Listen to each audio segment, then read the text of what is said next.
Assalamualaikum warahmatullahi wabarakatuh. Innal hamdalillah hamdan katsiran thayyiban mubarakan fi kama yuhibbu rabbuna wa yarda.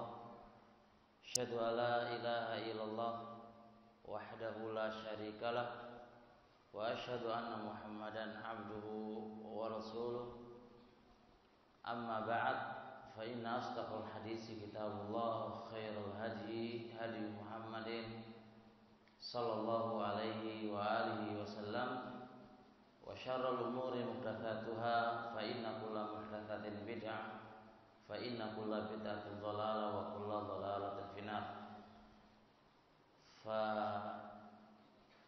ikhwanana, saudara-saudara kami fillah, karena Allah Subhanahu wa taala, alhamdulillah kita bisa ketemu bareng-bareng ya, bermuajahah, saling berhadapan-hadapan dan saling menyambung silaturahmi gitu ya, di masjid yang mulia ini. Mudah-mudahan kita semuanya termasuk dikategorikan orang-orang yang bertakwa kepada Allah Subhanahu wa taala dengan cara kita belajar ilmu agama ini.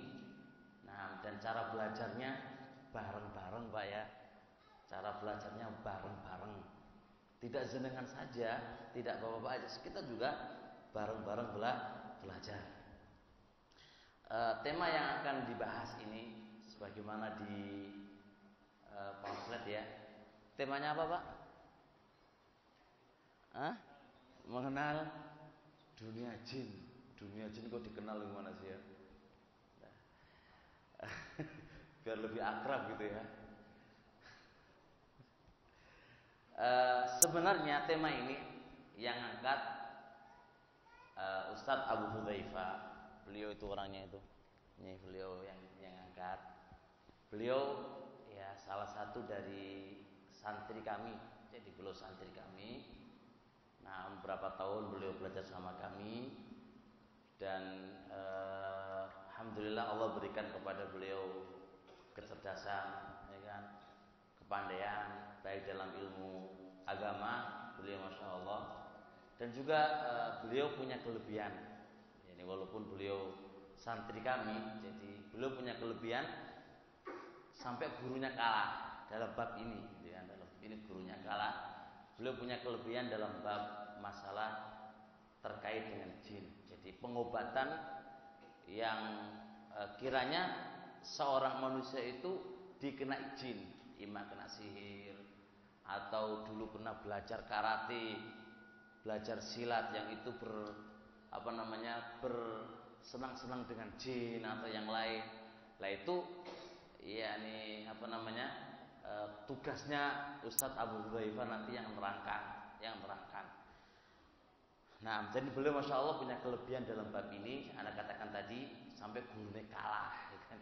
Gurunya nggak punya bab ini. Dan ini nggak ada masalah. Guru itu senang kalau Anda kata muridnya itu bisa memiliki dan bisa lebih tinggi daripada gurunya. Itu gurunya itu harus senang. Alhamdulillah Allah berikan kepada beliau ilmu yang gak dimiliki oleh gurunya. Lah ini, dan insya Allah ambillah ilmu dan istifadah dari beliaunya. Tapi saya di sini bahas apa gitu kan? Bahas apa? Kami sini akan bahas 3 poin saja. Pertama terkait dengan bab ruqyah. Jadi kan nanti ini kalau sudah mengenal jin, mengenal dunia jin, itu otomatis akan ada hubungannya dengan pengobatan. Orang yang terkena jin itu pengobatannya nggak dokter, Pak. Dokter spesialis pun akan angkat tangan kalau udah menghadapi penyakit ini. Dan kasus banyak sekali. Insya Allah beliau akan sebutkan kasus demi kasus. Jadi dokter sudah angkat tangan. Bahkan salah satu dari keluarga beliau itu divonis tinggal detik aja dia akan meninggal, ukuran dokter, gitu kan? Ternyata tidak semisal itu. Jadi ini akan hubungannya ke situ. Nah, karena hubungannya pengobatan jin, mengenal jin dan mengenal jin ini hubungannya dengan ruqyah, kami akan singgung boleh enggak ruqyah itu, boleh apa enggak ruqyah itu. Ruqyah itu boleh apa enggak dalam agama? Karena kita harus kaitan dengan agama. Boleh enggak dalam agama ruqyah itu sendiri? Ruqyah itu apa? Insya Allah boleh akan jelasin. Kedua, bab yang saya akan bahas ini juga, kalau ruqyah itu boleh enggak minta ruqyah? Minta ruqyah. Jadi ada kata ada saudara kita sakit atau kita sakit, Ustadz, tolong deh aku diruqyah, aku kena jin, aku kena sihir, aku kena santet. Boleh enggak semisal ini? Itu namanya pembahasan kedua, minta ruqyah. Pembahasan yang nomor 3 yang harus kita bahas, apa hukumnya kalau ustadznya itu sendiri yang nawarkan?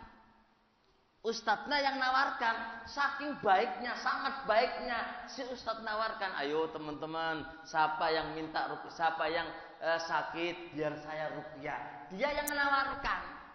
Nah, 3 hukum ini kita akan bahas bagaimana hukumnya secara agama, secara syariat, supaya kita melangkah itu ada dalil, supaya kita melangkah itu ada dalilnya.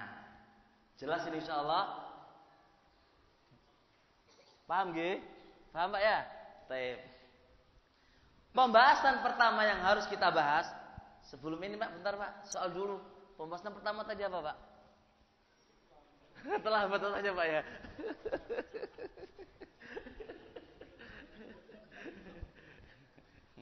Nah, pembahasan pertama, apa hukum ruqyah? Apa hukum ruqyah? Kalau kita ini ringkasnya, hukum ruqyah itu kalau kita lihat adilah, dalil-dalil, kita akan dapati ada beberapa hadis yang dohirnya itu tabrakan. Ada yang bilang nggak boleh, ada yang bilang boleh. Nah, ini hukum ruqyah sendiri. Ruqyah itu boleh apa enggak, gitu kan? Jawabannya, ruqyah itu kalau kita lihat adilah dari hadis Nabi alaihi salatu wassalam, kita akan dapatkan ada sebagian dalil yang membolehkan dan ada sebagian dalil yang tidak membolehkan. Contoh, dalil yang tidak membolehkan. Datang dari sahabat Abdullah ibn Mas'udin, riwayat Abu Dawud, Tirmidzi, Imam Ahmad, qala Rasulullah sallallahu alaihi wa alihi wasallam, innar ruqa wattamaima wattiwala syirkun. Sesungguhnya ruqyah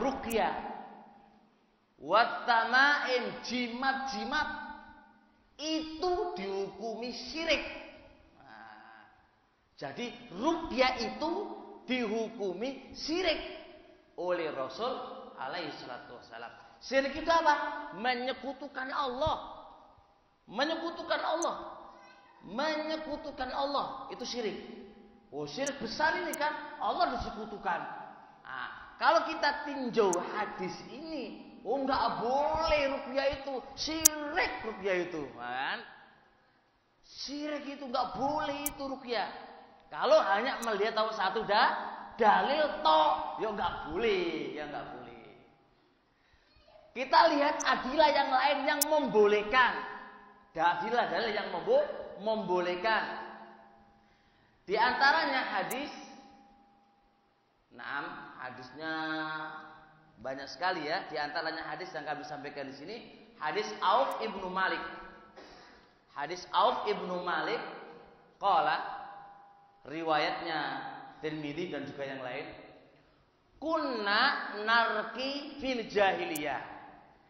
kebiasaan kami wahai Rasul itu ruqyah di masa jahiliyah. Faqulna ya Rasulullah, kami berkata wahai Rasulullah, gimana ini, kami ini biasa ruqyah.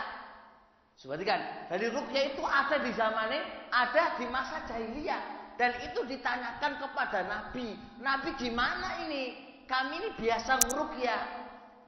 Faqala Rasul alaihi salatu wassalam, a'ridu alayya ruqakum la ba'sa birruqa malam yakun syirka.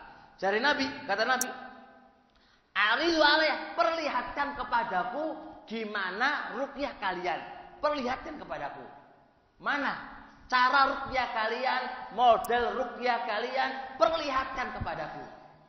Kata Rasul, ngasih kaidah la ba'sa birruqa. Tidak mengapa pakai ruqyah malam yakun syirka, selama tidak syirik. Berarti ini kaidah yang diajarkan oleh Rasul alaihi salatu wasallam. Tidak mengapa pakai ruqyah, tidak mengapa pakai pengobatan ruqyah selama itu tidak syirik. Berarti menunjukkan boleh dong ruqyah dong. Kalau itu enggak syirik. Nah, hadis yang kedua, hadis Jabir ibnu Abdullah riwayat Muslim. Jabir ibnu Abdullah riwayat Muslim. Naha Rasulullah sallallahu alaihi wasallam anil ruqa. Rasul alaihi salatu wasallam itu melarang ruqyah. Fajaa, maka datanglah alu Amr ibnu Hazm. Datanglah keluarga Amr ibnu Hazm ila Rasulillah sallallahu alaihi wasallam, kepada Rasul alaihi salatu wasallam. Katanya keluarga Amr ibnu Hazm, ya Rasulullah, ini kami ini kena sengatan kala jengking Nabi. Kami ini kena sengatan kala jengking Nabi.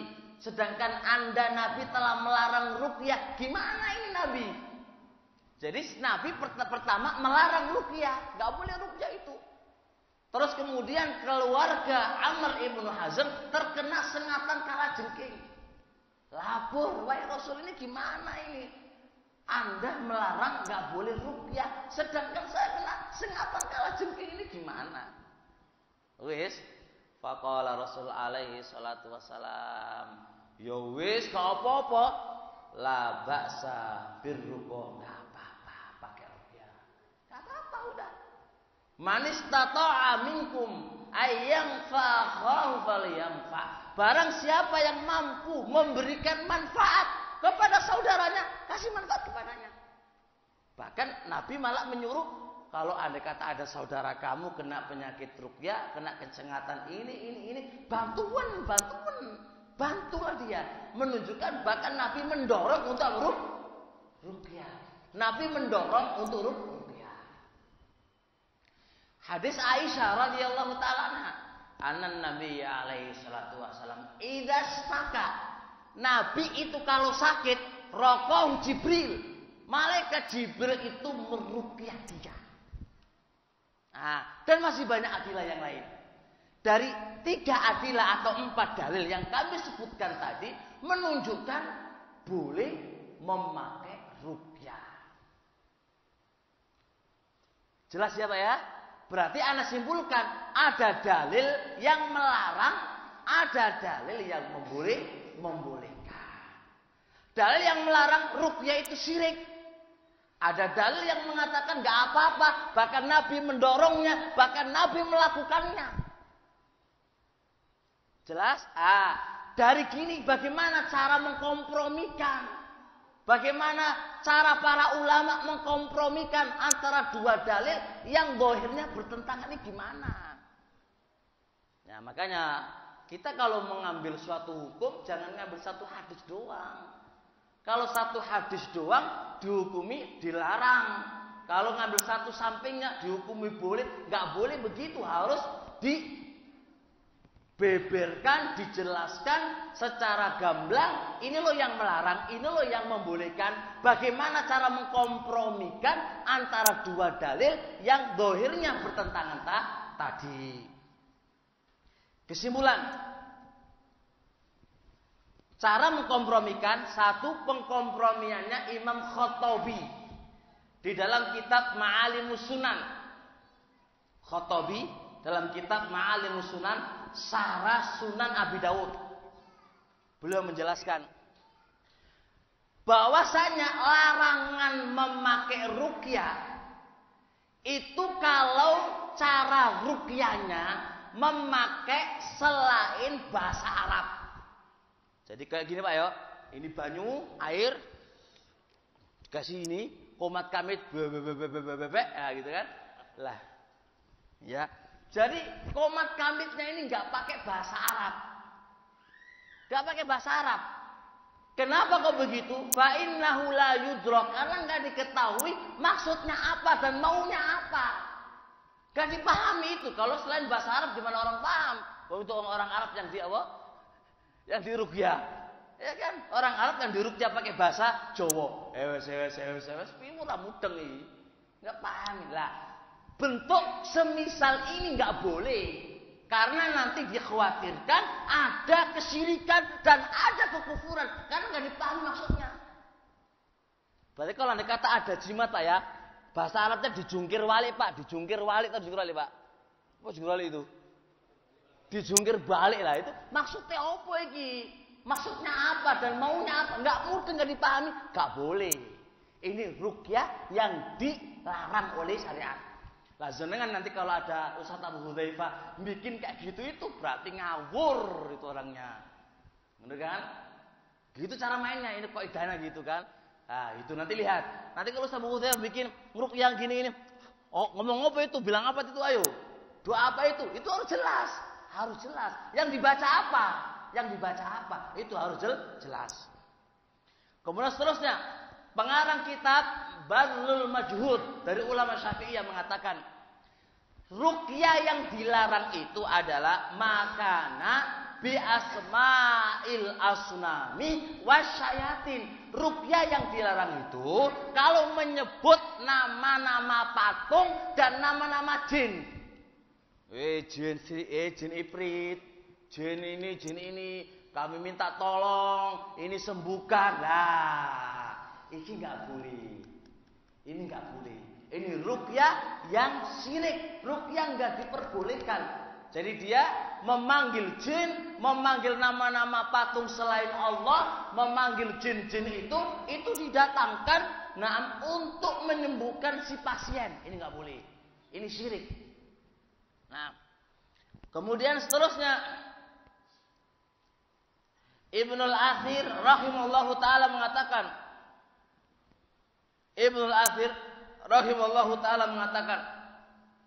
ruqyah yang dilarang adalah makana apa-apa yang tidak menggunakan bahasa Arab satu, dan tidak menggunakan nama-nama Allah dan sifat-sifat Allah. Jadi dia pakai ruqyah dengan tanpa pakai bahasa Arab dan juga tanpa memakai nama Allah dan sifat-sifatnya. Nah, kalau ruqyah semisal ini dilarang. Kesimpulan dari ini, Syekh Al-Albani rahimahullahu taala dalam kitab beliau Silsilah Shahihah mengatakan, intinya ruqyah yang diharamkan, ruqyah yang dilarang adalah ruqyah yang itu adalah isti'anatu bil jin, meminta bantuan jin atau dengan memakai bahasa yang tidak dipahami maknanya, itu berarti hukumnya haram. Jelas berarti? Kesimpulannya apa tadi coba? Kalau Anda kata ada, jenengan harus bedakan antara dukun, antara ruqyah yang syariah dan ruqyah syirkiyah. Ruqyah yang dikatakan syirik haram itu kalau ruqyah menggunakan bantuan jin dan memakai Apa-apa yang bukan dari zikir kepada Allah berarti itu adalah apa? Adalah syirik, atau dengan memakai bahasa-bahasa yang tidak dipahami maksudnya. Itu berarti dilarang oleh Allah Subhanahu wa taala. Selain itu berarti apa? Boleh. Itulah yang cara mengkompromikan. Jadi Nabi minta ruqyah, Adilah yang menyuruh kita untuk meruqyah. Gak apa-apa ruqyah selama gak syirik. Itu berarti itu dibawa ke arah situ. Jelas insya Allah kesimpulan ini? Berarti kalau ada kata si peruqyah, naam ketika meruqyah memegang naam badan jenengan yang kena sihir, dipegang dengan moco ayat kursi, boleh apa enggak kalau gitu? Boleh. Atau dengan doa-doa yang disyariatkan, boleh apa enggak? Boleh. Tapi kalau dengan jimat dengan komat kamit yang enggak dipahami maksudnya apa, berarti boleh apa enggak? Wah, berarti jamaah ini pinter-pinter ini. Jelas ini insyaallah ya. Nah, jadi kalau Anda bilang ruqyah itu enggak boleh, ruqyah itu enggak boleh, gimana jawab jenengan? Oh, sik toh, ruqyah itu ada dua macam.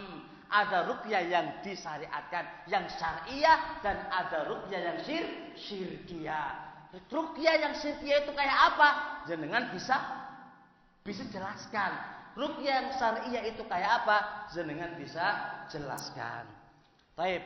Kemudian Ibnu Hajar rahimahullahu taala dalam kitab beliau Fathul Bari mengatakan, waqad ajma'al ulama'u, sungguh telah sepakat para ulama. Kalau udah sepakat ini jangan sampai bilang begini loh ya, Ustadz Fulan melarang ruqyah. Gimana sih Ustadz kok melarang ruqyah? Ini kesepakatan para ulama. Jangan sampai begitu, keliru nanti itu. Waqad ajma'al ulama, sungguh telah sepakat para ulama ala jawazir ruqyah, bolehnya meruqyah. Ainda istima'i salasati syurut, ketika terkumpul padanya 3 syarat. Kalau terkumpul 3 syarat, ulama sepakat itu mengatakan boleh. 1, ayyakuna bikalamillah. 1, ruqyahnya memakai nama-nama Allah. Wa bi asma'ihi, dan pakai sifat-sifat Allah. 1.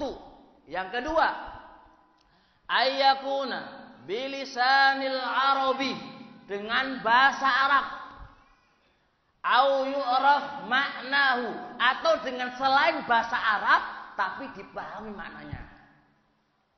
Jadi mungkin kalau nggak bisa bahasa Arab, ya pakai bahasa Jawa lah. Tapi bahasa Jawa pun harus dipahami maksudnya apa. Yang nomor 3, berarti kan ini syaratnya. Wa ayyataqida anna ruqyata bidzatiha la tu'athir. Harus meyakini bahwasanya zat ruqyah itu nggak bisa memberikan pengaruh kecuali dengan izin Allah. Jadi ini harus Pak Ruqyah, Bapak yang meruqyah, Ustadz yang meruqyah harus memahamkan ke pasien bahwasanya ini ruqyah hanya sebab, yang menyembuhkan itu Allah. Harus misal itu. Jadi jangan dipahami zatnya ruqyah yang menyembuhkan, bukan. Zatnya ruqyah itu sebab, yang menyembuhkan adalah Allah Subhanahu wa taala. Semisal Anda datang ke dokter, minum apa Pak? Minum obat, apakah obat itu yang menyembuhkan Anda? Enggak kan? Hanya sebab. Yang menyembuhkan adalah Allah Subhanahu wa taala. Kalau 3 syarat ini ada pada ruqyah, berarti boleh ruqyah. 3 syarat tadi paham insyaallah? Jelas? Zuri 1 syaratnya. Oh, kok menyebut nama Allah dengan kalamnya Allah, dengan Al-Quran. Nama-nama Allah. Kedua, oh, sudah itu satu paket. Bahasa Arab. Yang kedua, bahasa Arab atau bahasa yang dipahami maknanya. Masya Allah. Ketiga,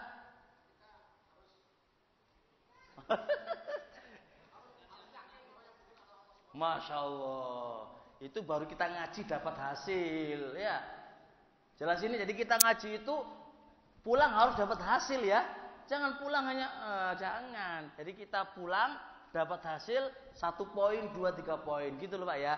Makanya ya kami nasihatkan ke Ustadz Abu Hudzaifah atau santri kami yang lain, kalau ngajar harus ditarkis, harus dipahamkan santrinya yang ngajar dan dikasih poinnya yang bisa dibawa pulang. Jangan gambar itu gramjang, jangan, kasihan nanti ditekankan, ditanya, nggak ada masalah ditanya ya, nggak ditanya apa-apa insyaallah. Dah, kalau sudah paham poin tadi, ada satu hadis lagi yang timbul masalah. Oh, hadis apa lagi itu? Nah, kalau kita sudah paham boleh ruqyah dengan 3 syarat tadi dan adilahnya sudah kami sebutkan. Sekarang ada satu hadis yang timbul pertanyaan dan jawaban. Hadis Aisyah radhiyallahu taala anha. Qala Rasulullah alaihi salatu wasalam, la ruqyata illa fi ainin aw hummatin. Maknanya hadis, tidak ada ruqyah kecuali pada penyakit ain dan penyakit panas. Zahirnya hadis, ruqyah itu hanya dibatasi 2 penyakit doang. Ya kan? Penyakit apa tadi? Penyakit ain dan penyakit panas. Penyakit ain itu apa? Insyaallah akan dibahas sama Ustadz Abu Hudzaifah. Jadi inti nih, penyakit ain itu penyakit yang disebabkan karena matanya orang. Mata ini, matanya Masya Allah mengerikan. Karena mata ini timbul dari hati yang hasad. Hatinya itu berpenyakit pendendam, hasad. Muncul ketika dia melihat orang itu, ngeri. Nah, itu matanya itu Masya Allah kayak gimana gitu. Itu mata pada dasarnya muncul karena hatinya itu berpenyakit pendendam. Kalau anak nggak suka sama Ustadz Zuri misal contoh, benci nih pol, mata kok melotot itu. Lah, mataku melotot iki penuh dengan apa? Nah, ternyata itu sakit ain. Marun panas Zuri itu. Panas sih pol. Lah, berarti akibat panas itu terkena apa? Penyakit ain. Itu diantara contoh dan masih banyak gambaran dijelaskan sama Ustadz Abu Hudzaifah insyaallah. Lah, katanya Rasul alaihi wasallam enggak ada ruqyah kecuali 2 penyakit ini toh. Lah gimana orang kena sihir, kena kala jengking? Gimana ini? Banyak hadis semisal itu, ya kan? Nah, kalau udah paham ini, kita jawab. Bagaimana jawaban para ulama tentang hadis ini? Gimana jawaban para ulama tentang hadis ini? Jelas?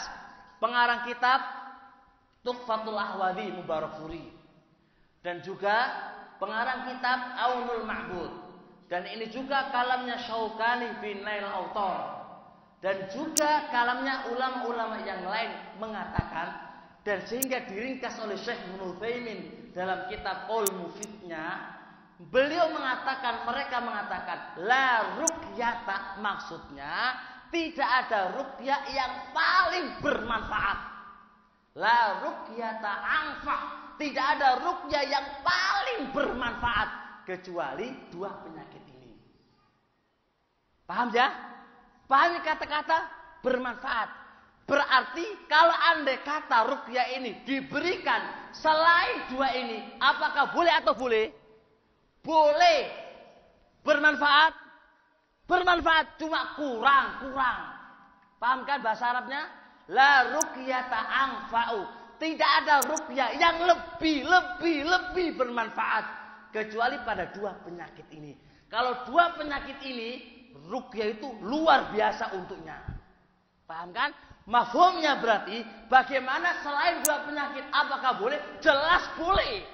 Apakah itu bermanfaat? Ya bermanfaat, cuma kurang. Jelas? Setuju? Logikanya begini. Bapak punya penyakit kepala.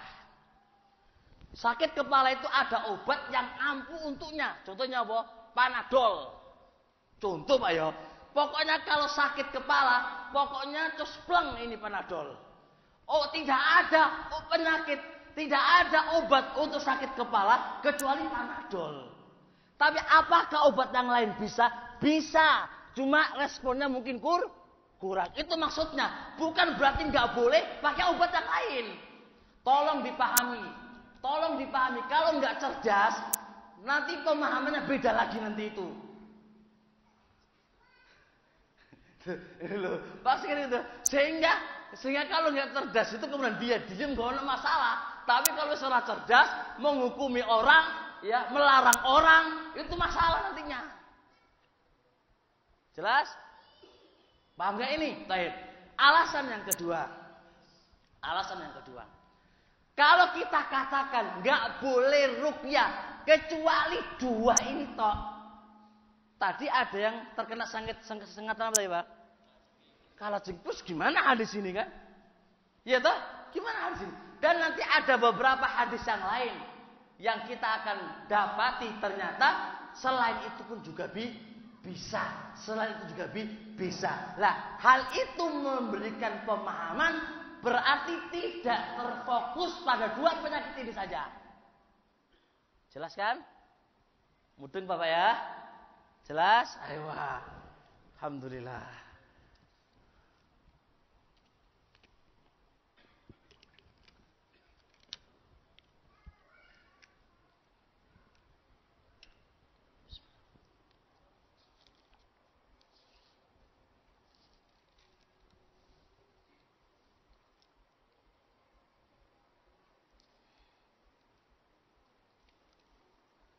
Nah, pembahasan selanjutnya. Yang ini rame di kalangan orang ngaji dan di kalangan orang-orang yang ngajinya lebih tinggi juga. Tentang hukum meminta ruqyah. Tadi kan ruqyah kan boleh, nggak ada masalah. Sekarang kita bahas lagi. Apa sih hukumnya meminta ruqyah? Boleh enggak meminta ruqyah? Nah, ya kami mohon kepada teman-teman, faidza qultum fa'dilu. Kalau kita itu mau bicara harus adil dong. Gimana caranya adil? Enggak mungkin orang itu adil kecuali harus belajar dulu, mengilmui dulu, memahami masalah secara sempurna. Makanya Imam Ibnu Abdul Bar rahmatullah alaih ketika beliau mengatakan la yakunu faqiha. Seseorang itu enggak mungkin dikatakan faqih dalam suatu bidang kecuali dia sudah mustau'ab. Masalah itu dia telusuri dari semua sisi. Nah, kalau masalah itu ditelusuri dari semua sisi, baru itu yang namanya faqih, orang yang paham dalam agama. Tapi kalau hanya memahami satu hadis, mari ngono setelah itu diterangkan ke umat, terus dibikin satu kesimpulan, setelah itu melarang orang. Ya gimana kok begitu cara mainnya? Kalau memahami itu dipahami sendiri, gak ada masalah ya, dia sendiri yang masalah kan. Tapi kalau udah melarang orang, memvonis orang, ini yang nggak benar lah. Harusnya didiskusikan dulu. Gimana sih asal masalahnya? Itulah namanya pelajaran ilmiah. Menimbang ilmu, podo ilmu ini menimbang ilmu. Karena manusia itu nggak sempurna, Bapak. Wa fauqa kulli ilmin alim. Di atasnya orang yang punya ilmu, masih ada lagi yang punya ilmu. Berarti kita semuanya itu manusia yang masih tanaman apa? Belajar. Kalau orang semakin belajar, semakin bodoh. Orang yang nggak pernah belajar tambah pinter. Loh iya toh? Loh iya. Kalau jenengan nggak pernah belajar, kan tambah pinter. Iya. Karena nggak pinter itu berarti ilmuku podo wae, koyok-koyoke gak masalah. Berarti kan pinter. Tapi semakin dia masuk di dalamnya, loh ini kok baru, kok tambah goblok aku ya. Ya iya, karena tambah belajar. Makanya dua hal yang kalau dia masuk di dalamnya nggak akan puas. Syai'ani la yashba'ani fi abadah. Dua perkara yang itu kalau dia itu masuk nggak akan puas selamanya. Satu ndelok duit, satu ndelok ilmu. Senengan kalau ndelok duit puas nggak? Sampai elek nggak puas-puas. Semakin punya duit semakin pengen yang lain. Ya para? Iya. Begitu juga cari ilmu. Semakin dia masuk dalam cari ilmu, semakin dia merasakan haus. Merasakan haus. Merasakan haus. Merasakan haus. Semakin dia kejebur di dalam dunia, semakin haus di dalamnya. Itulah dunia dan ilmu. Dah. Jelas? Baik.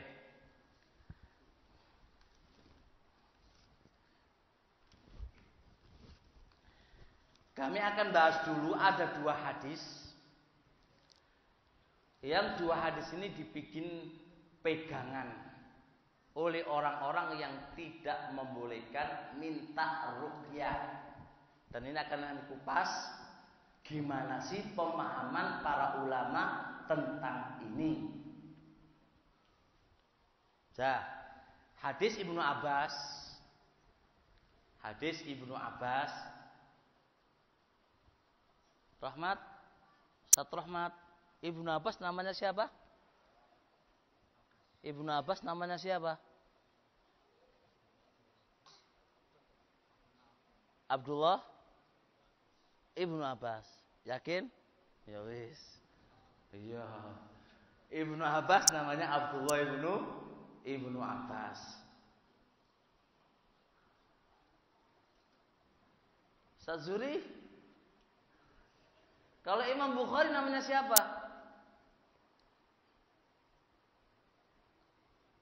Imam Bukhari namanya siapa?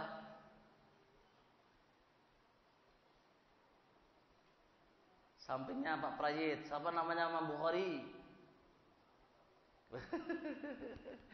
Siapa namanya Imam Bukhari? Nah, teman-teman siapa bisa jawab? Monggo Pak, jangan bisa jawab siapa namanya Imam Bukhari? Abdurrahman bin Sukhr. Enggak Pak, itu Abu Hurairah. Imam Bukhari lo, imam kita nggak tahu namanya lo. Siapa namanya artis yang kemarin itu? Wow, apa namanya artis? Namanya Imam Bukhari, imam kita nggak. Namanya siapa? Muhammad Ibnu Ismail. Ya, Muhammad Ibnu Ismail. Nah, hadis Abdullah bin Abbas.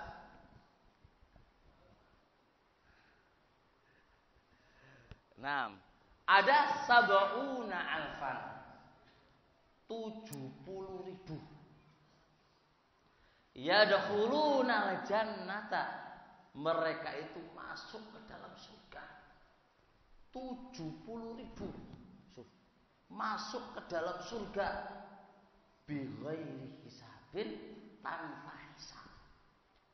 Berarti nggak usah hisab-hisaban, langsung mlebu swarga. Mantap ini.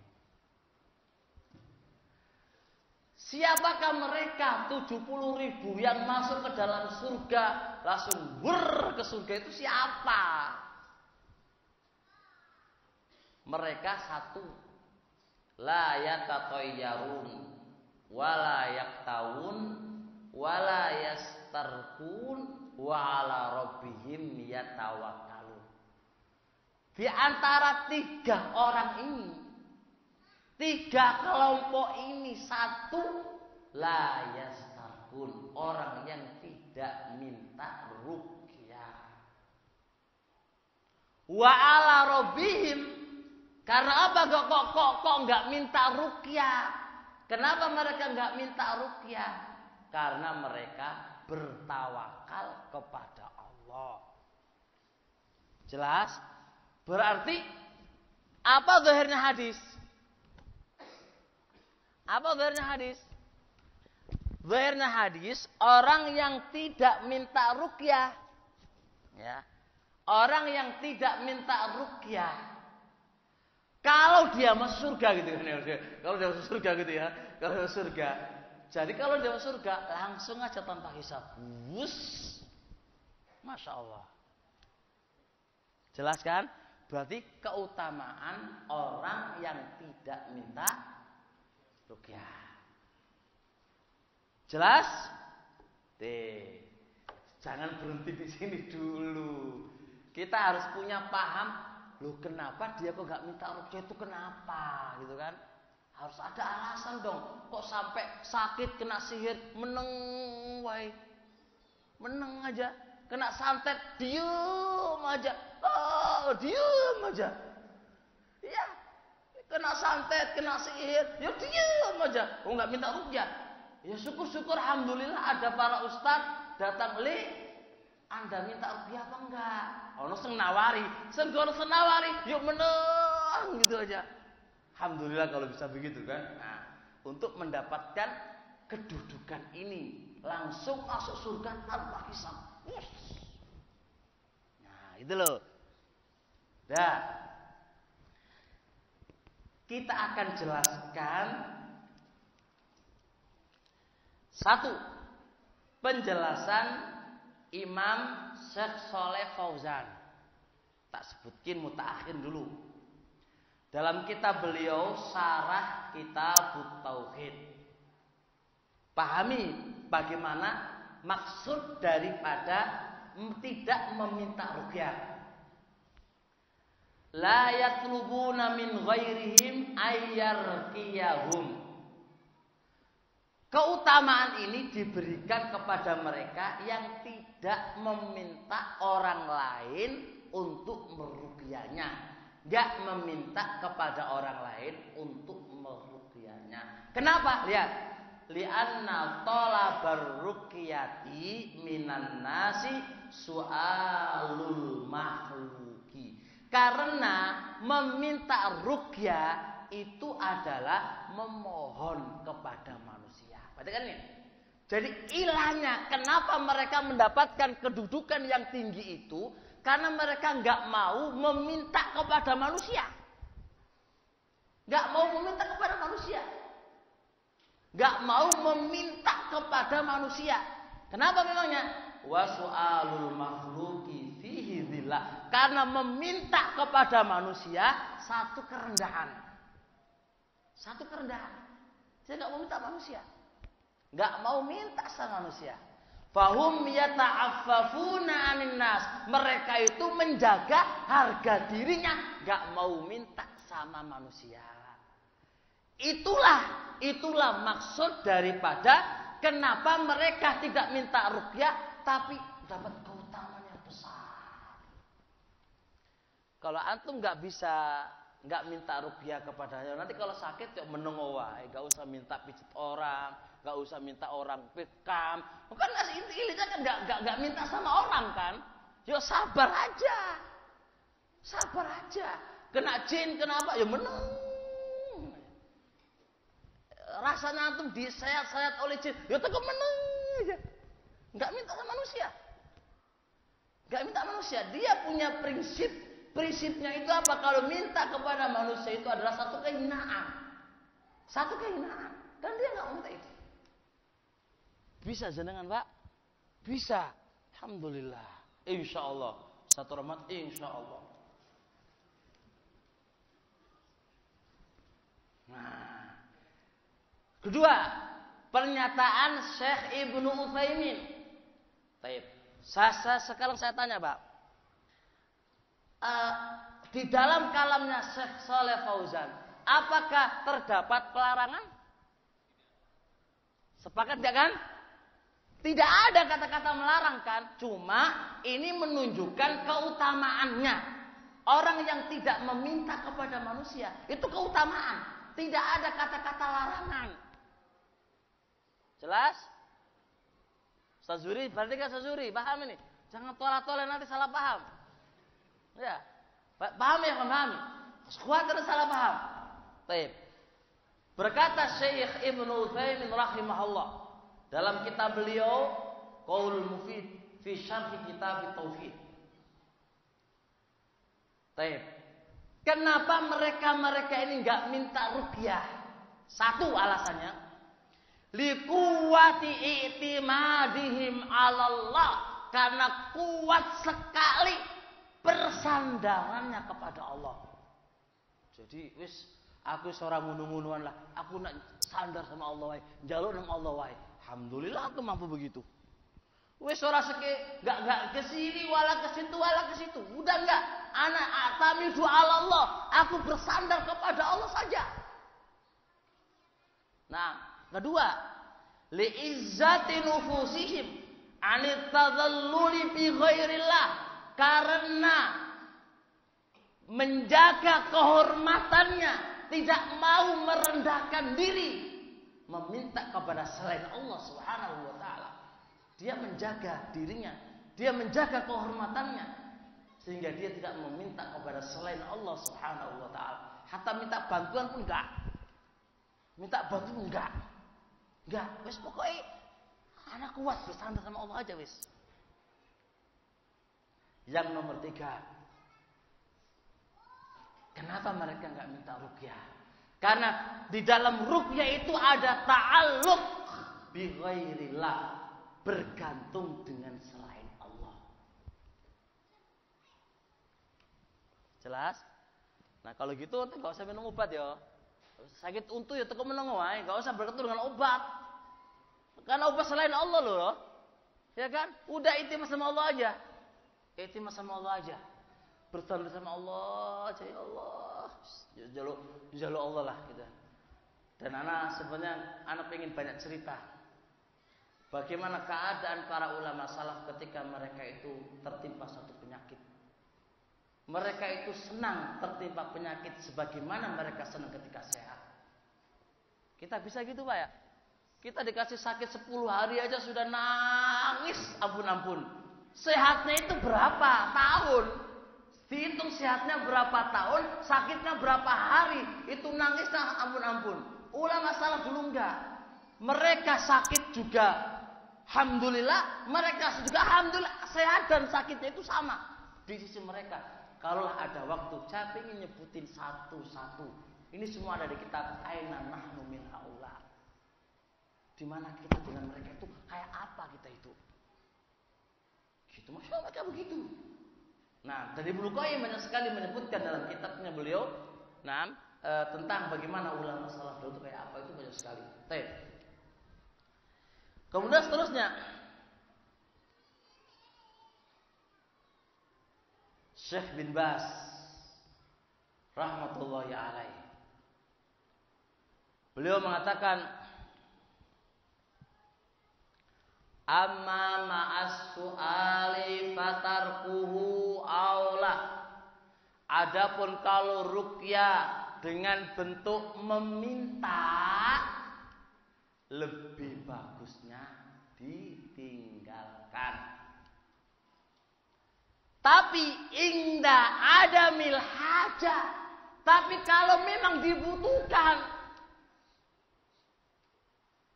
fala ba'sa, apa-apa. Kalau memang dibutuhkan. Ini saya ngomong Syekh bin Baz. Apakah dari ulama-ulama tadi itu melarang apa enggak? Lu kok bisa-bisanya ada teman-teman itu memahami hadis ini melarang enggak boleh minta ruqyah itu gimana? Tunjukkan dari sifat, dari kata apa dan lafaz apa itu melarang, itu mana? Tunjukkan dong. Dan siapakah ulama yang mengatakan inilah larangan? Larangan itu mana? Ini sekedar menunjukkan keutamaan orang yang tidak meminta ruqyah. Oleh karena itu,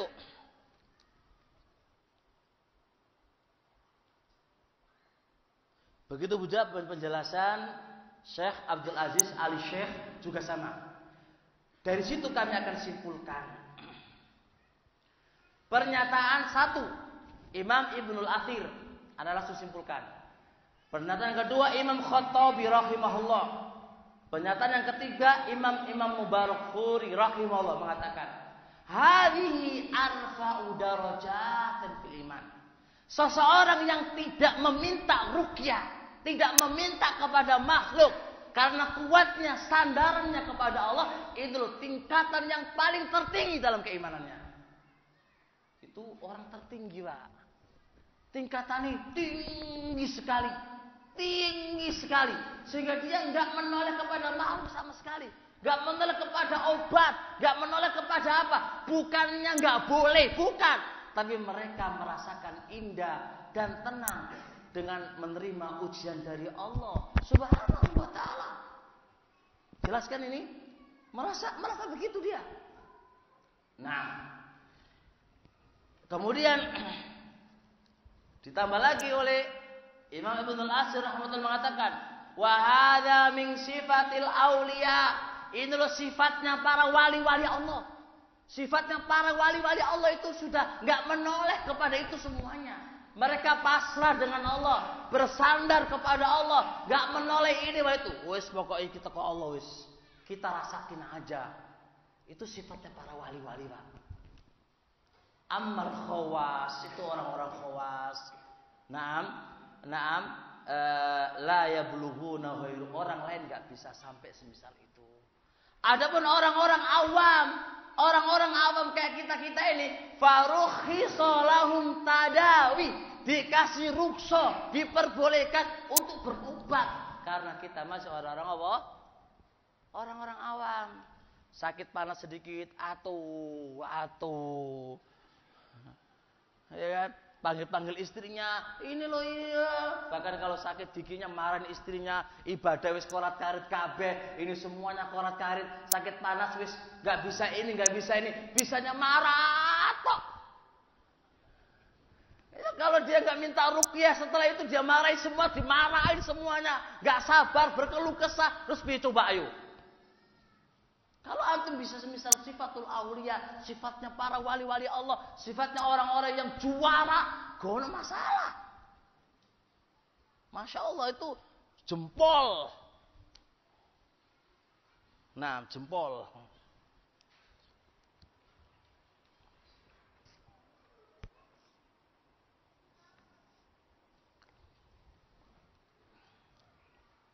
Oleh karena itu Imam Nawawi rahimallahu ta'ala dalam Syarah Muslim mengatakan, wallahir min hadzal hadits, yang nampak dari hadis ini adalah apa yang difahami oleh Khattabi, apa yang difahami oleh Ibnul Athir dan yang lainnya. Maksudnya Imam Nawawi memahami bahwasanya hadis ini memang untuk orang-orang tertinggi, orang yang imannya luar biasa, imannya orang-orang khawas, orang-orang khusus. Itu Imam Nawawi menguatkan bahwa maknanya semisal ini. Berarti bisa difahami? Udah jam 11 ini Ustaz. Jadi gini, nanti kalau ini belum selesai kami terangkan, kan ini poin penting. Jadi kalau nanti ini Ustaz Abu Hudzaifah yang ngelanjutin, kalau belum selesai biar besok hari Selasanya Ustaz. Ya hari Minggunya biar beliau ngelanjutin aja gitu. Biar tuntas Ustaz gitu toh.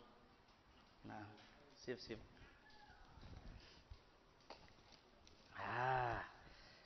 Berarti ana kasih kesimpulan.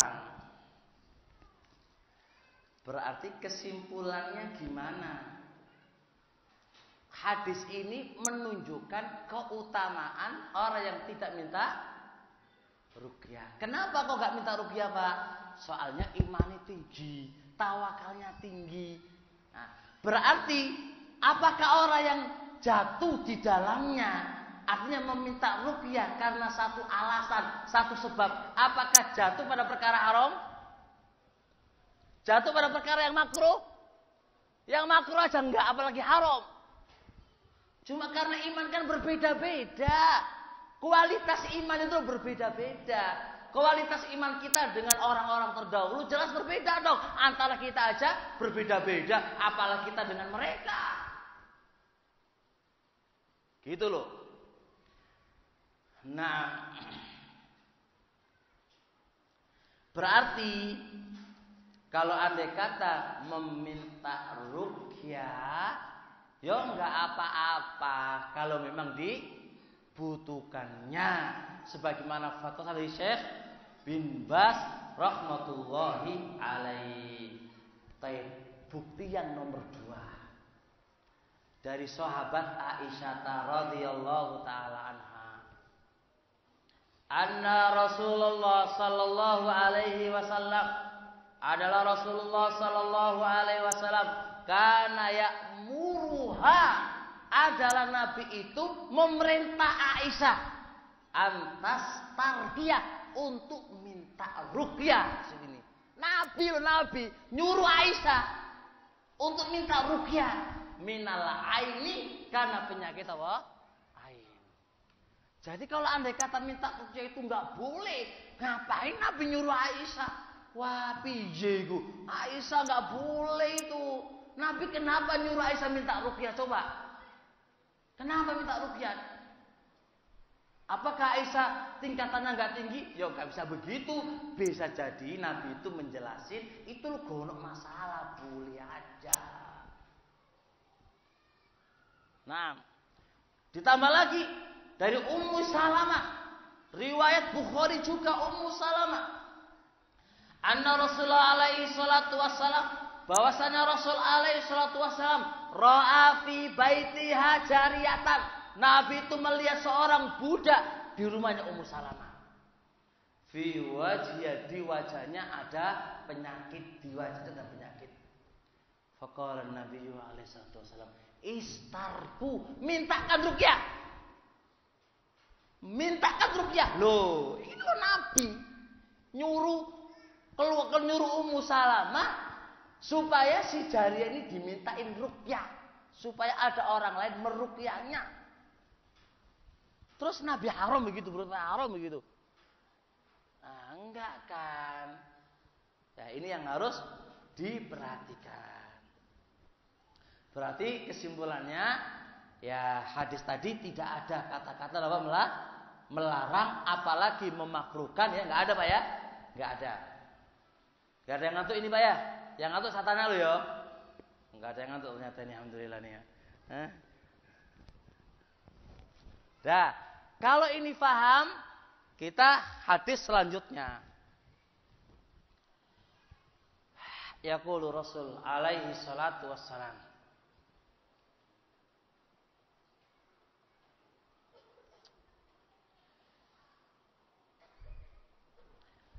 manik tawa awis tarqa faqad bari'a minat tawakkuli.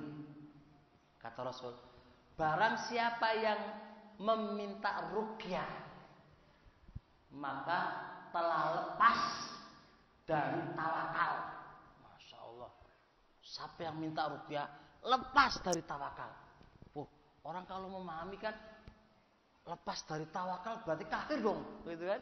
Kafir dong. Ya kan gitu kan? Fatawakkalu in kuntum mu'minin kan? Bertawakalah jikalau kamu mukmin kan? Berarti kan syaratnya iman kan harus tawakal. Loh, Nabi mengatakan lepas tawakalnya. Waduh, berarti wong minta ruqyah itu kafir. Aduh. Karena orang kalau memahami hadis tanpa lihat caranya ulama kan akan memiliki pemahaman yang kayak gitu. Nah gitu loh. Ternyata pemahamannya perlu dipahami. Masya Allah. Al-Imam Sindi rahimahullah. Imam Sindi, beliau di dalam kitab beliau Hasyiah ala Ibni Majah. Hasyiah ala Ibni Majah.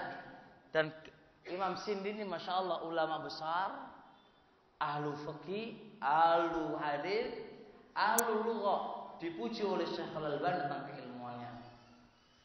Beliau mengatakan bahwasannya makna faqad bari'a minat tawakkul, siapa yang minta ruqyah lepas tawakalnya, maksudnya adalah lepas an kamalit tawakul, lepas dari kesempurnaan tawakal. Jadi tawakalimu kurang sempurna. Soalnya kan orang awam kan, gitu loh. Nah, kenapa kal? Li'anna kamalat tawakul tarkul adwiyah. Karena kesempurnaan tawakal itu meninggalkan pengobatan. Kesempurnaan tawakal itu adalah meninggalkan apa? pengobatan. Bukan berarti berobat nggak boleh loh ya. Jangan salah paham. Bukan berarti berobat nggak boleh. Boleh. Cuma kesempurnaan tawakal. Kalau tawakalnya pol mantep pol, nggak usah berobat. Meninggalkan pengobatan. Tapi bukan berarti nggak boleh. Jelas toh? Berarti siapa yang minta ruqyah berarti telah lepas tawakalnya, telah lepas kesempurnaan apa? Tawakal. Berarti tawakalnya kurang sempurna. Karena kesempurnaan tawakal nggak berobat. Jadi kalau sakit apa ya kok sabar aja. Sabar aja. Sabar. Mau sabar kok enak ngono. Lambe bisa sabar, Pak. Sakitnya nggak mau sabar. Ya, mungkin suaminya kan, iya mas, gak apa-apa mas, saya ngerawati kamu itu sebulan, 2 bulan. Kalau sampai setahun yang belenger, tau belenger pak, bosan. Ya kalau sehari 2 hari gak apa-apa, gak usah berobat, minta apa tak layani, minta ini tak layani. Kalau sampai berminggu-minggu, gak cari uang, gak cari apa, loh makan apa gue?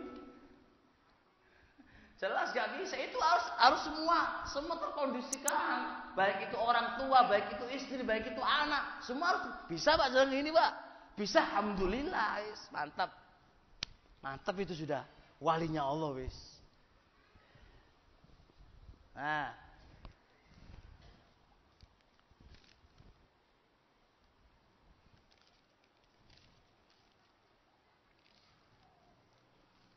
baik, sekarang hadis nomor 3 yang harus kita bahas lagi.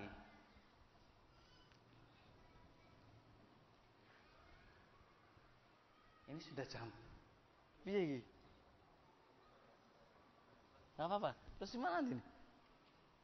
Tak berhentikan dulu aja Pak ya. Hah? Teruskan aja.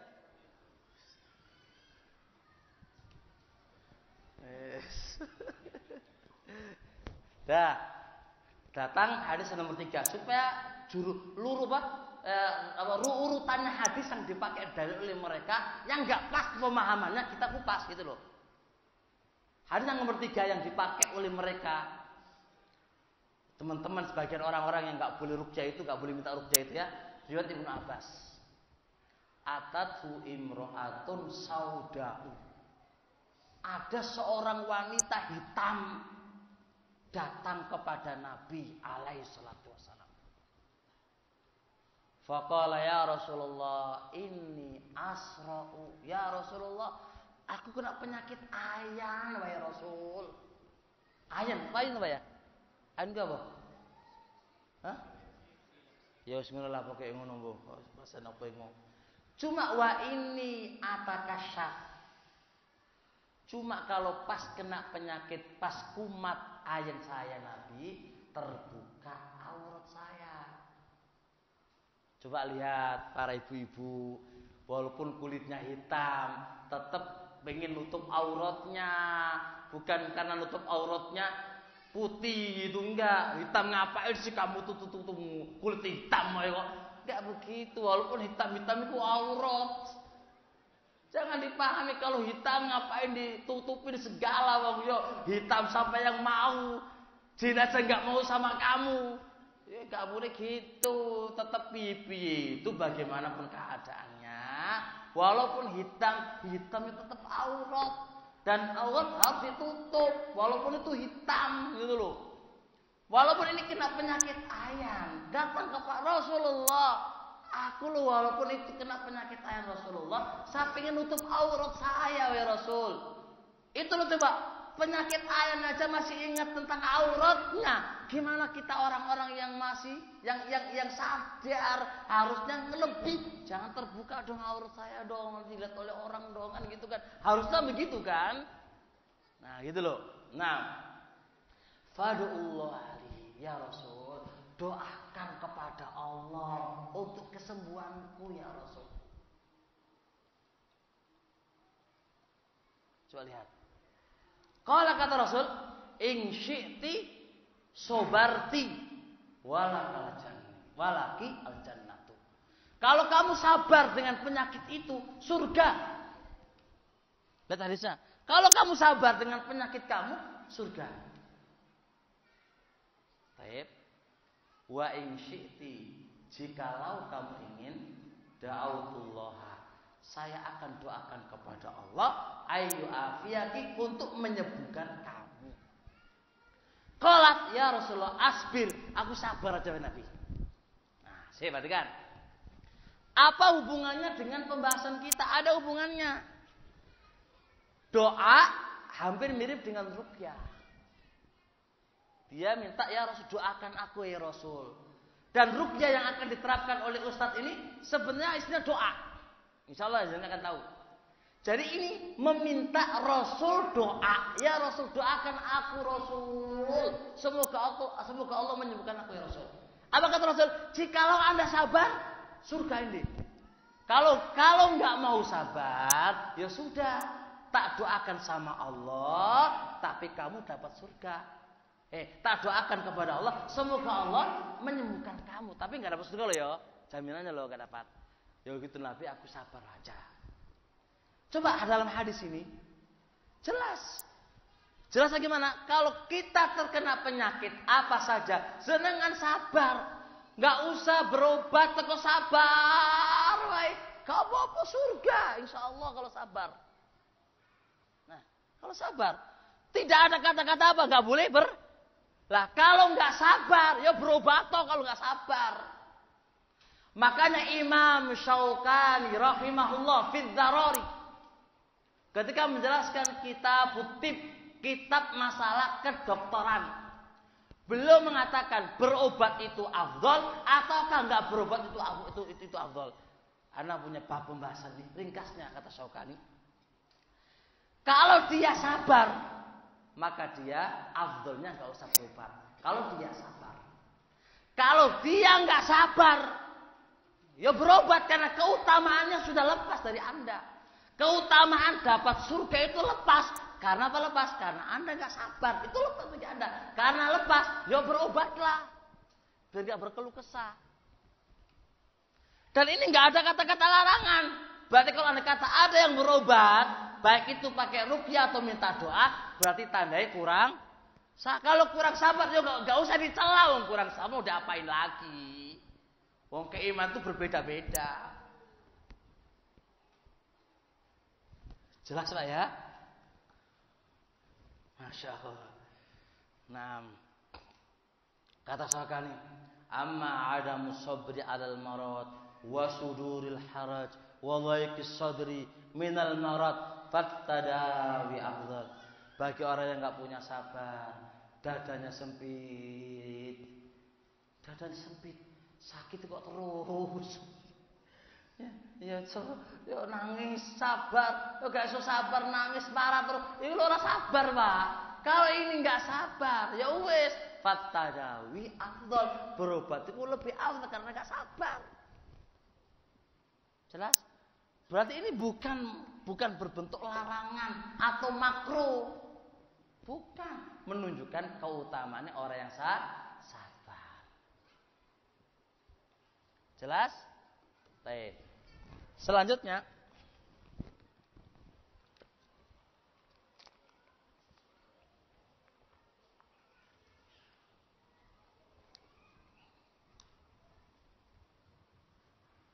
siapa yang ngantuk-ngantuk ditanya lo ya.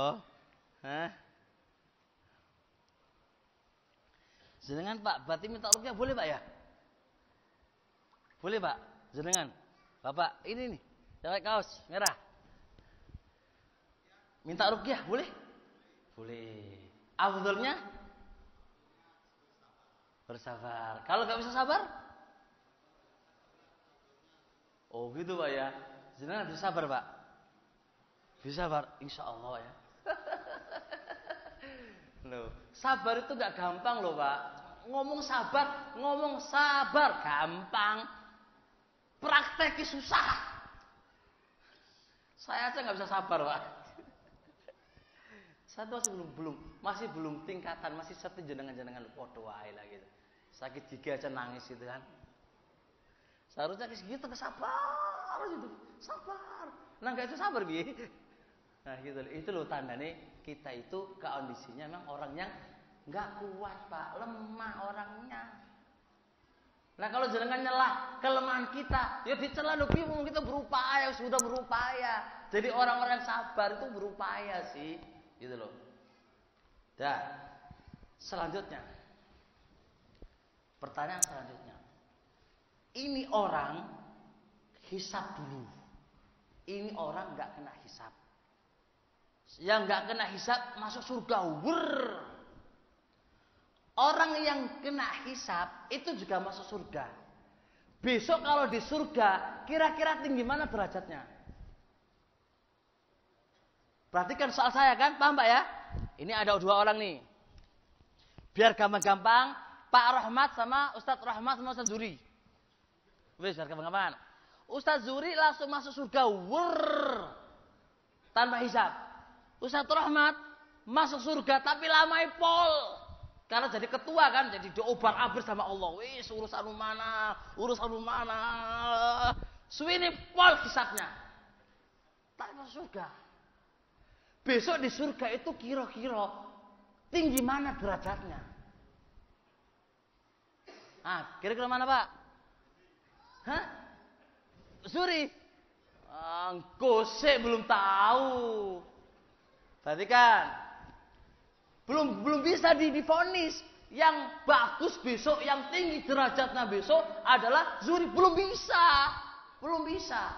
Dijelaskan oleh Imam Ibnu Hajar rahimahullah dalam kitab Fathul Bari. Kata beliau, inna sab'inal madhkurina arfa'u rutbatan min ghairi mutlaqan wa laisa kadzalik. Katanya 70.000 yang masuk ke dalam surga itu enggak mutlak paling tinggi derajatnya di surga. Enggak mutlak. Berarti kata-kata nggak mutlak bisa jadi apa? Bisa jadi Zuri lebih tinggi, bisa jadi selainnya juga lebih tinggi. Nggak mutlak. Berarti tinggal amalannya orang yang dihisab ini. Kalau amalannya hisab ini kok lolos dan lulus, bisa jadi lebih tinggi amalan dia juga banyak sehingga dia masuk lebih tinggi. Dicontohkan orang miskin sama orang kaya. Orang miskin Pak besok ketika hisab itu saiti ipol. Karena apa yang mau dihisab? Orang di duit. Iya nggak punya duit. Pertanyaannya Allah itu nggak rewel-rewel, nggak gampang, nggak susah. Karena nggak punya duit. Gak punya duit Pak, mau ditanyain apa ya Allah? Gak punya apa-apa ya Allah. Banyak punya duit 10.000 ya Allah. Selesai Pak. Antum untuk apa 10.000? Ya untuk ini ya Allah udah selesai. Kalau masuk surga. Orang sugih, orang kaya, pertanyaannya susah. Uangmu untuk apa? Ini untuk apa? Ini untuk apa? Lama pol. Karena duitnya banyak. Tapi kalau ini lolos surga, karena uangnya dibelanjakan di jalan Allah, ya jelas lebih tinggi daripada orang miskin tadi.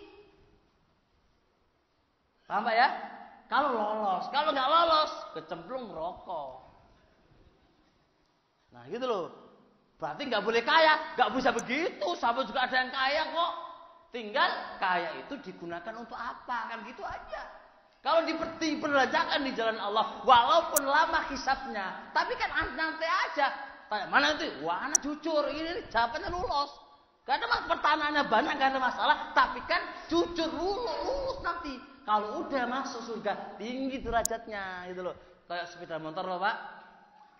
Awas sepeda motor saya ngapa? Cepet banter ini lambat sih. Tapi kalau udah panas, gini, ini gak pol loh Pak. Ibaratnya sepeda motor gitu kan mainnya kan. Nah, udah ada sepeda motor pertama kenceng. Tapi kalau udah panas, ya kayak orang tua. Ini pelan, tapi kalau udah panas, bak teripola. Logikai. Jadi nggak bisa. Jadi jangan dipahami, wah aku kalau nggak minta rupiah, pasti di surga tinggi sekali. Bekula pahamu. Tinggi sekali enak pol. Bisa jadi nggak masuk surga juga bisa jadi. Itu kalau masuk surga tanpa hisab udah enak. Tapi gak bisa antum pahami. Berarti orang yang minta ruqyah itu, kamu itu besok kapok kon, gak bisa semisal itu.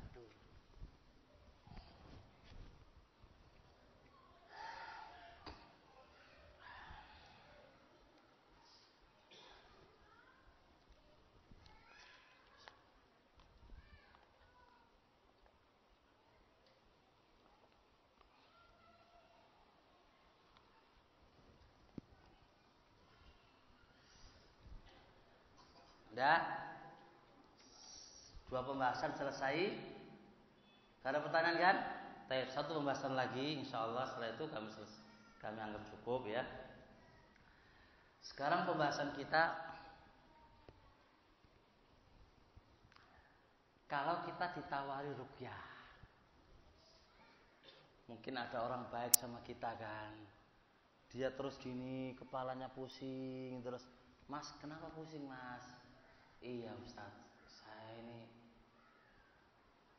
kena sihir Ustaz, pusing terus. Oh, dia nggak minta ruqyah, meneng aja gitu, meneng aja, masya Allah kan, nggak minta ruqyah. Tapi kalau berharap juga, ya Allah, moga-moga saya ditawari gitu kan, nggak minta berharap, gitu kan. Terus, alhamdulillah Ustaz kan baik sekali. Oh, antum mau toh tak ruqyah gitu kan.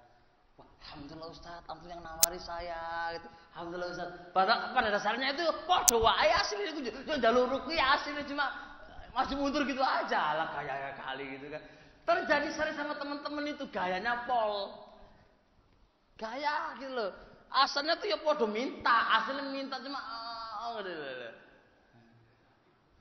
asal itu mengharap pol. Nah kalau antum memang memiliki, gak usah mengharap, gak usah mengharap, udah sama Allah aja, ngapain dengan makhluk, podo mengharapi, cuma gak berani lisan ini terkunci, hanya gitu aja, asal podo wae, mengharap makhluk, cuma gayanya gak mau minta aja, gitu loh, melete, Pak, gaya. Nah, sekarang soal yang kita bahas. Kalau andai kata ada orang yang nawari ruqyah, terus dia mau iya gitu, apakah masuk nggak dalam keutamaan 70.000 tadi? Jelaskan? Beda loh Pak ya, minta ruqyah dengan ditawari. Jelas? Syekh Ibnu Utsaimin rahimahullah mengatakan bahwasanya ditawari ruqyah itu adalah tetap masuk dalam golongan 70.000. Tetap masuk. Artinya Syekh membedakan antara minta ruqyah dan tidak meminta. Ya, ingat ya, itu tetap masuk dalam kategori 70.000. Cuma ya ojo berharap sama makhluk. Ojo berharap. Karena yang namanya minta itu ono harapan. Ya gak usah berharap sama Allah doang. Kalau antum tidak berharap kepada makhluk sedikit pun, terus ada tawaran rezeki antum, berarti antum sudah 70.000 ini. Jelas? Selanjutnya, apakah ruqyah itu termasuk bagian dari pengobatan ataukah tidak? Kenapa ini dibahas? Karena nanti kan kalau bagian daripada pengobatan, berarti kalau ada klinik ruqyah piye? Harus ada syaratnya gitu. Nah, kalau antum bikin kedokteran, bikin apa? Bikin puskesmas, rumah sakit, harus ada ulamanya ngono. Tempat itu kan mek wasilah tok. Paham gak ini? Kedokteran itu juga masuk dalam kategori kita kutip kitab kedokteran, kitab pengobatan, ya kan? Tempat itu kan wasilah. Tahu wasilah? Wasilah itu sekedar wasilah yang menghantarkan kepada ghoya tujuan. Gitu loh Pak. Dulu ada nggak di zaman Nabi ini, Pak? Ada nggak ulama yang ngomong, wahai jawahai kaum muslimin, ulama ngomong, ulama salaf ketika ngaji harus ada muka biru saut, harus speaker, nggak ada kan? Ini sekedar wasilah untuk nyampaikan, wasilah. Wasilah itu apa? Sarana toh. Lah, membikin rumah ketika ada orang minta ruqyah di situ tempatnya sekedarnya gitu toh, tempat untuk apa? Biar nyaman, biar enak gitu loh. Masa ustadznya dipanggil sana sini, sembutuku sopo sana sini, satu kan itu kan. Nah, kan sehingga dia mau nggak mau dia juga punya keluarga, punya anak, punya apa, dibikinlah tempat ya klinik kecil lah untuk orang kalau minta ruqyah di sini tempatnya. Lah itu hukumnya apa? Boleh enggak? Oh, harus ono salafe. Iki lo salaf yang dibahas mana? Iki urusan dunia wasilah sarana tok. Kalau urusan ibadah baik ibadah lain ini sarana. Kalau kita pahami bahwasannya ruqyah itu bagian dari bagian daripada pengobatan, dan adilah yang kita sebutkan kemarin dari tadi itu bahwasanya kita nampak sekali, dan ulama ketika menyebutkan juga bahasanya al-adwiyah, pengobatan, gak hanya ruqyah bagian dari pengobatan. Berarti kalau itu pengobatan sama aja dengan yang lain. Kalau yang lain boleh dibikin klinik, kenapa ini nggak boleh? Wong itu sekedar sarana. Sekedar sarana.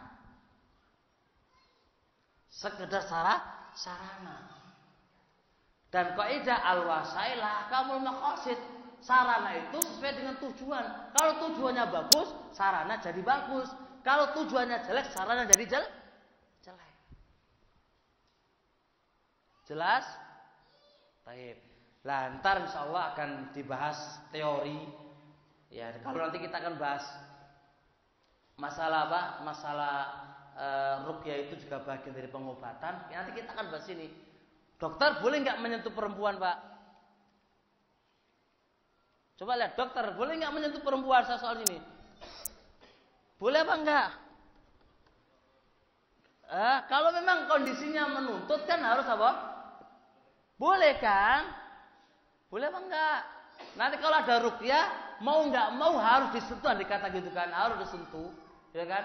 Dengan prediksinya seorang peruqyah dengan kondisi yang mengharuskan untuk disentuh. Ketika diruqyah ngamuk semuanya, ngamuk ya terus sampai ganggu coba kalau perempuan ngamuk. Hancur semuanya, banting semuanya. Ya jin kalau jin ngamuk, gempur semuanya, terus sampai ganggu coba. Enggak. Andai kata terjadi, dan ini insya Allah dibahas lebih lanjut lagi, karena ini nggak mungkin dibahas dalam kondisi misal ini karena butuh pembahasan rincian kuat-kuat yang ada. Insya Allah kami akan lanjutkan sudah selesai cukup ya, dan masih panjang sebenarnya ini hal-hal yang harus dibahas ya, masih panjang insya Allah. Kami cukupkan di sini insya Allah taala, dan insya Allah dilanjutkan sama masih ada waktu tak? Iya.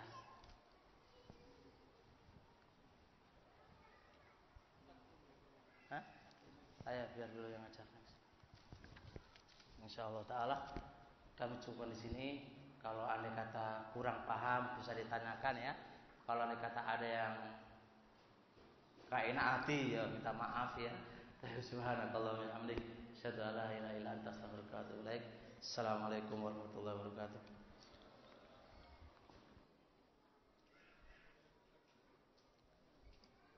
Bismillahirrahmanirrahim. Innal hamdalillah hamdan katsiran thayyiban mubarakan fi kama yuhibbu rabbuna wa yarda. Asyhadu an la ilaha illallah wahdahu la syarika lah wa asyhadu anna Muhammadan abduhu wa rasuluh. Amma ba'du, fa inna asdaqal hadithi kitabullah wa khairul hadi Muhammadin sallallahu alaihi wasallam. Syarrul umuri muhdatsatuha wa kullu muhdatsatin bid'ah wa kullu bid'atin dhalalah wa kullu dhalalatin finnar. Ikhwani fillah, barusan telah kita dengarkan penjelasan yang cukup panjang dan juga memuaskan bagi kita semua insyaallah tentang masalah hukum meminta ruqyah dan seterusnya, sehingga jelaslah bagi kita tentang kondisi jika seseorang terkena gangguan jin atau terkena gangguan sihir dan semisalnya. Maka jikalau memang membutuhkan indal hajah untuk ruqyah, fal yatafadhal. Sebenarnya kalau lihat penjelasan dari beliau tadi, seumpama jadi peruqyah itu Masya Allah, sebelum ruqyah jinnya itu mendengar suaranya sudah lari kabur, semangat luar biasa. Cuma kita akan sedikit memberikan pengetahuan tentang beliau yang mengatakan tentang adanya al-ain. Al-ain ini ya salah satu bagian dari jin juga, karena di dalam hadis Rasul alaihi salatu wasallam, al-ainu haqqun wa yahduruha syaitan wa hasadu banu Adam. Al-ain itu hak keberadaannya, hak pengaruhnya, dan itu terjadi memang di kalangan kita sendiri. Wa yahduruha syaitan, kemudian itu karena ada hadirnya syaitan. Wa hasadu banu Adam, dan hasadnya Bani Adam, anak Adam. Dari hadis yang kita baca ini, tentu kita bisa ambil kesimpulan. Al-ain itu bisa terjadi karena dua sebab.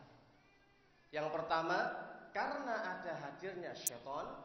Yang kedua, karena hasadnya manusia. Jika dua hal ini sudah terpenuhi, maka al-ain itu bisa mudah untuk menghinggapi dan menimpa kepada kita semua. Itu al-ain. Bahkan dijelaskan juga oleh Syekh Muhammad Abdullah As-Sadhan. Dari hadis ini dijelaskan bahwa manusia itu benar-benar dikelilingi oleh jin, selalu diintai dan diawasi. Dan manusia juga berpotensi untuk bisa menimpakan ain kepada saudaranya. Al-ain ini ya, barakallahu fikum, tidak mengenal tempat, tidak mengenal waktu, dan juga tidak ada unsur kesengajaan. Itu bisa terjadi. Bahkan di antara kita yang lagi taklim sama-sama ngaji itu bisa saling mengaini satu dengan yang lainnya. Hanya sekedar ya kita itu kagum kepada mungkin keilmuan seorang ustaz, mungkin karena ibadahnya, wajahnya, dan seterusnya. Kalau tanpa diiringi dengan zikrullah, tanpa ada membaca mungkin subhanallah, masya Allah, maka al-ain ini bisa menimpa kepada saudara kita. Hati-hati ini ya. Makanya tadi yang mungkin terkagum-kagum dengan penjelasan ustadz kita, maka antum harus kasih iringan dengan doa barakallah atau subhanallah. Kalau nggak gitu, wah bisa terkena ain. Yang asalnya itu pandai cerdas, orang kalau kena ain bisa banyak lupanya. Dengan dalil lupa, ya, dengan hadis-hadis, dengan Al-Quran, aqwal ulama, ada kelupaan di situ. Karena ternyata para hadirin yang di sini, para jamaah banyak kagum tanpa mengiringi dengan doa. Jadi orang yang terkena ain itu bukan hanya dari mata hasad seorang yang dengki, yang hasad, yang jahat saja, tidak. Tetapi hanya dengan sedikit kekaguman yang dilontarkan oleh saudara kita, itu bisa mengenai. Jadi hati-hati ya, walaupun teman ngaji ini lihat penampilannya, lihat bajunya, itu bisa menghantam diri antum sendiri itu. Iya, itu namanya penyakit al-ain. Bahkan di Saudi Arabia sana itu ada badan khusus penanggulangan masalah sihir, masalah dukun. Itu ada badan khusus.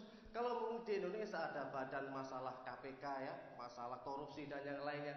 Kalau di sana itu ditangkepi orang yang profesinya dukun, ada sihir dan yang lainnya. Itu nggak asing di negara sana. Padahal itu negara yang masya Allah ya sebagai kiblatnya seluruh dunia, ya negara yang banyak masyayikh dan ulamanya itu masih menangkapi orang-orang yang bermasalah tentang masalah dunia jin, dunia sihir. Kalau di Indonesia belum ada. Seumpama diadakan, banyak mungkin yang kena. Iya. Apalagi dunia Indonesia kan terkenal dengan dunia gaib, dunia jin. Kalau ada badan seperti ini, wah penjara nggak muat. Itu salah satunya ya. Maka itu yang perlu ketahui. Bahkan kemarin juga sempat kita ya, waktu bersama beliau juga, waktu umroh di Arab Saudi. Jadi mereka juga selalu mengingatkan kepada kita ketika memuji, ketika apa? Qul masya Allah, qul subhanallah, al-ain. Orang gitu rasanya kalau ngomong sesuatu yang menakjubkan atau memuji, iringi dengan kata masya Allah. Di situ al-ain itu sangat-sangat luar biasa, sangat luar biasa. Ya. Dan juga ada kemarin pasien waktu di sana di Saudi, orang yang asalnya itu gemuk itu bisa menjadi kurus. Gitu ya, orang kena al-ain itu ya. Orang yang asalnya itu pede bisa menjadi minderan. Kalau banyak memuji. Itu kebalikannya. Kalau orang memuji tentang ketampanan bisa jadi orang itu panas dingin. Bahkan al-ain itu juga bisa menimpa kepada mazra'ah, pertanian, perdagangan, pertokoan. Jadi jangan kira nanti kalau toko sepi, warung sepi, wah ini ada jin, ada santet, ada sihir. Belum tentu. Bisa jadi terkena al-ain. Ada satu kisah ya. Ada seorang yang juga ustadz besar ya. Ketika itu cerita dari masyayikhnya, bangunan-bangunan itu baru semua. Masjidnya, kemudian sekolahnya itu baru. Datanglah seorang tamu kepada masyayikh ini dan ngomong, wah baru semua saya, ada komputer, kursi semua baru. Kemudian sama syekhnya kebiasaan dibikinkan kopi, dikasih kopi, diminum. Setelah urusan selesai, tamu ini pun pergi. Setelah pergi, syekh ini kepingin mengetik dan ngeprint di suatu print yang baru tadi. Ternyata printnya macet. Heran juga syekhnya, ini kenapa? Barang semua baru, sudah kena bisa difungsikan, tetapi kok langsung nggak bisa. Diinget-inget sama si syekh. Oh ternyata tadi ada tamu yang dia kagum dengan barunya semua barang-barang yang ada di sekitarnya. Maka syekh pun ya mengambil letek kopi tadi, ya letek itu ya, bekasnya kopi, didolitkan di pojok-pojok printer. Kemudian printer pun bisa jalan. Masya Allah. Karena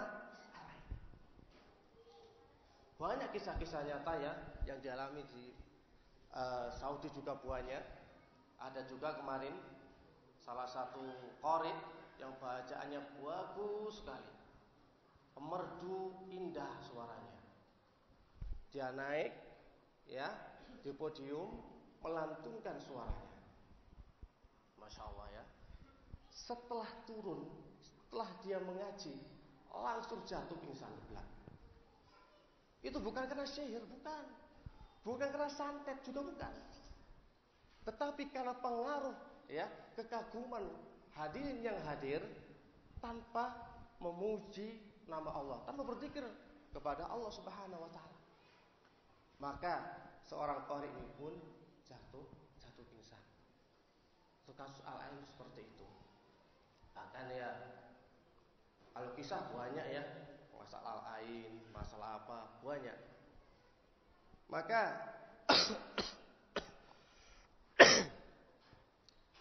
antum juga yang memiliki putra putri, anak ya, terkadang kok malam-malam nangis, rewel, nggak mau diem, ya, itu juga bisa jadi karena pengaruh al-ain. Maka butuhnya doa perlindungan anak.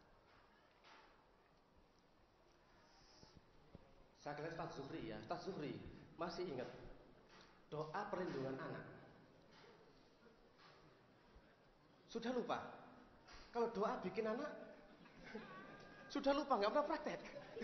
Wah, ini perlu Pak Prayit carikan segera Pak Prayit ya. Ini doa bikin anak lupa, gimana ini? Masya Allah Ustaz Zuhri ya. Jangan sampai dilupakan itu walaupun jarang-jarang praktek ya. Gimana doa perlindungan anak yang masih ingat? Ustaz Arif?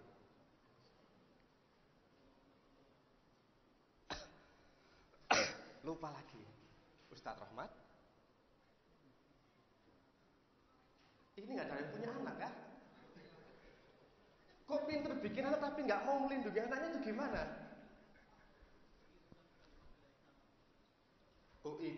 Apa? Uidukuma bikalimatamma min kulli ainin lamah. Ingat di sini ya, ada doa. Kenapa digandengkan ketika sudah berlindung dengan gangguan setan, kemudian hewan yang buas, kemudian wa kulli ainin lamah, dari setiap mata yang jahat ini. Kenapa anak butuh diberikan perlindungan? Sebab anak itu maudhi'un nazar, tempat perhatian orang-orang. Dia masih lucu-lucunya, lugu dan polos. Ada yang gemuk, gemes.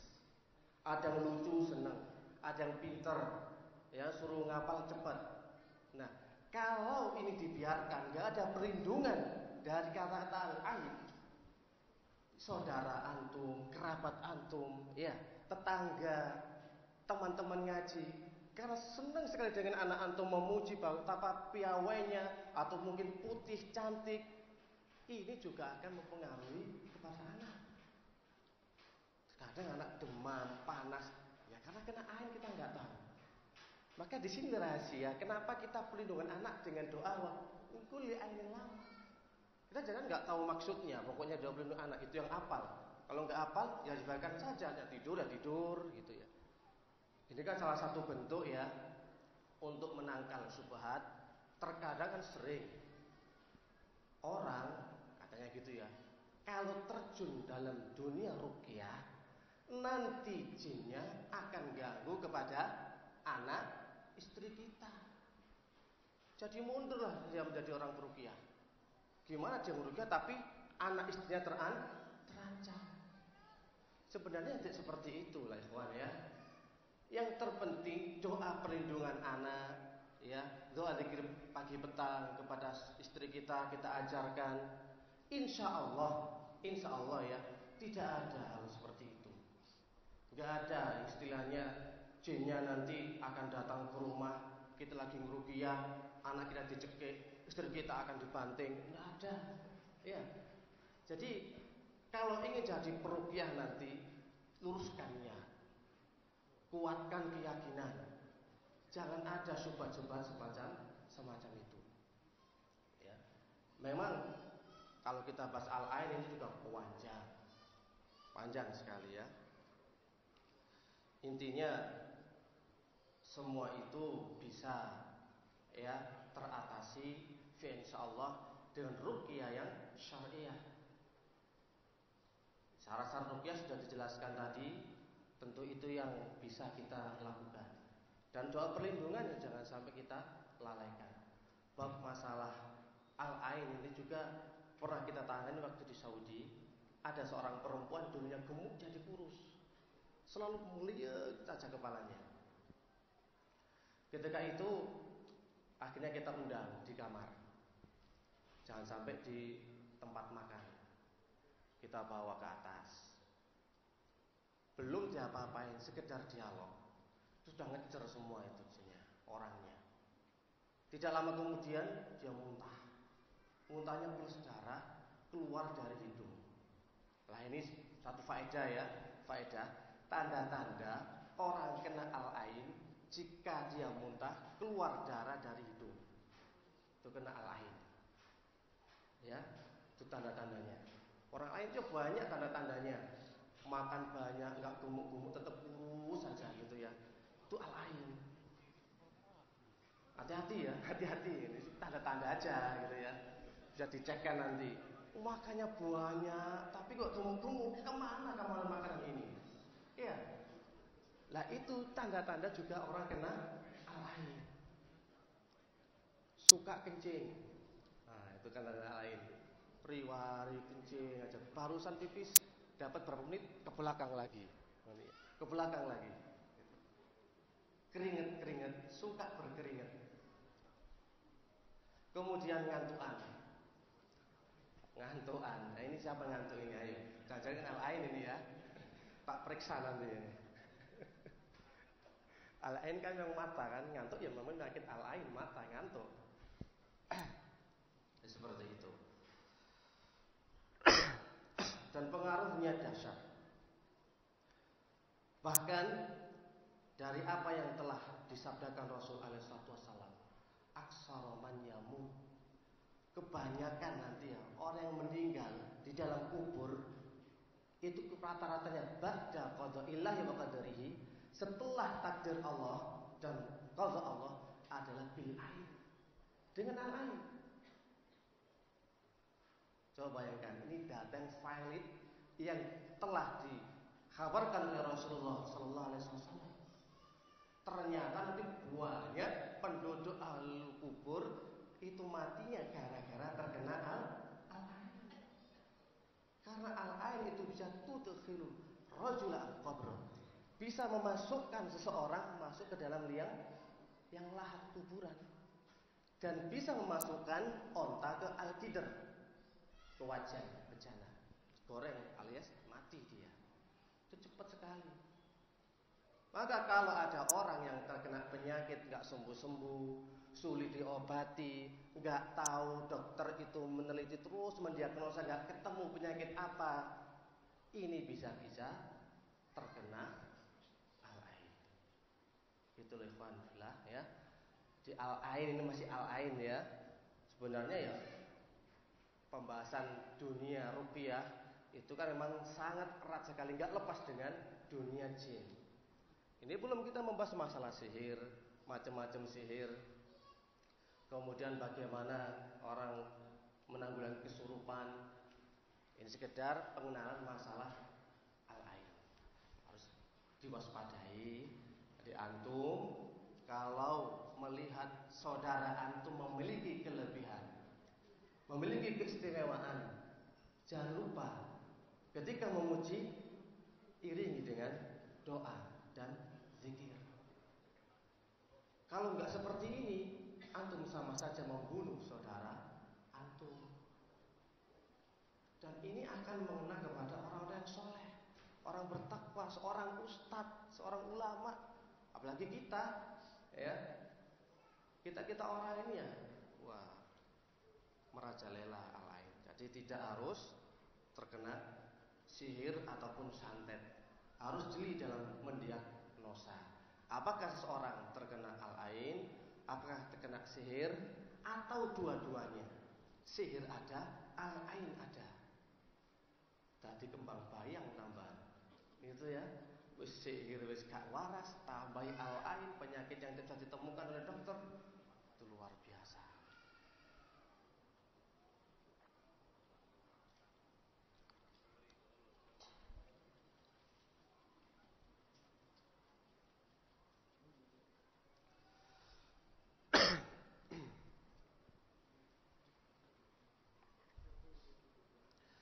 Kemudian kalau kita membahas dunia setan, dunia jin, tentu banyak sekali dari ayat-ayat ataupun Al-Quran yang menghimbau, mengingatkan kepada manusia agar kita tuh benar-benar mengetahui musuh asli kita itu siapa.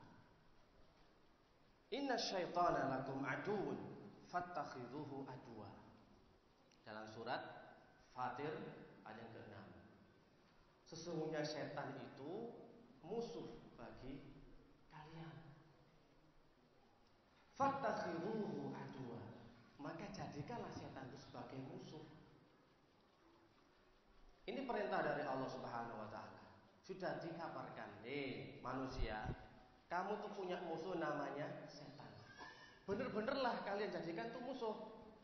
Sampai saja ketika ada orang Bali, perumpamaannya ya, hei orang Bali, kamu punya musuh berat, musuh nyata, orang Jawa. Maka jadikanlah orang Jawa itu musuh bagi kalian. Tentu kan kita harus waspada. Orang Jawa itu ciri-cirinya gimana? Oh, kalau ngomong medok, gitu kan? Ngomong pol, gitu kan? Oh, itu Jawa aja berarti. Bali nggak ada pol, itu nggak ada, gitu ya. Kemudian dilihat ciri-cirinya.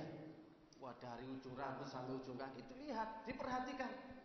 Lah, ini kalau memang menganggap sebagai musuh, mungkin ada sweeping di terminal, di halte, di pelabuhan, atau di bandara. Kalau ada orang Jawa masuk, sikat, tebas.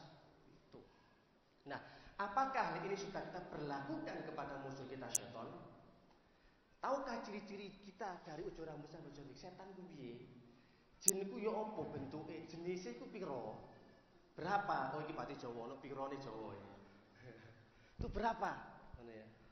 Lah, kalau antum nggak paham, ya jadikan sasaran empuk. Makanan empuk sudah, nggak pakai usaha keras, langsung aja bisa masuk. Maka sebutkan oleh Syekh Muhammad Al-Imam dalam kitab beliau Ahkamu Ta'amul Al-Jinus wa Adab Ruqyah Syar'iyyah, salah satu sebab setan itu masuk ke dalam tubuh manusia adalah karena ingin intisar lil a'da. Ini ingin menangkan, membela pertempuran peperangan antara nenek moyangnya iblis dan juga antara nenek moyang manusia, yaitu Nabi Adam. Dengan mengetahui seperti ini, maka ta'khudhu al-asabiyah. Jin, setan menjadikan ta'assub, fanatik. Dia nggak peduli kalau iblis bangsanya itu telah salah atau keliru, nggak peduli. Yang penting dia adalah nenek moyang kita, harus kita bela. Manusia musuh kita yang nyata. Ternyata mempraktekkan setan dulu daripada kita. Dipraktekkan, benar-benar dipraktekkan. Sehingga ya mereka itu mau nggak mau ya, sifat fanatik sudah melekat pada mereka. Maka inilah jadikan satu pintu untuk mengganggu manusia, kebencian, karena membela perseteruan abadi antara iblis dan Nabi Adam. Salah satu bentuk jin itu masuk ke dalam tubuh manusia adalah yakunul jinu waqi'an fi ma'asin wa bid'ah. Jin itu terjatuh dalam perbuatan maksiat dan juga jatuh dalam perbuatan bid'ah. Jin juga sama seperti manusia ya, ada pelaku maksiat, ada yang taat.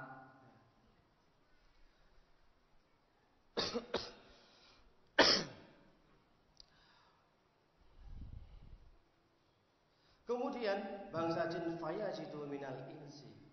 Kemudian dia mendapati manusia ternyata terjatuh juga dalam perbuatan maksiat.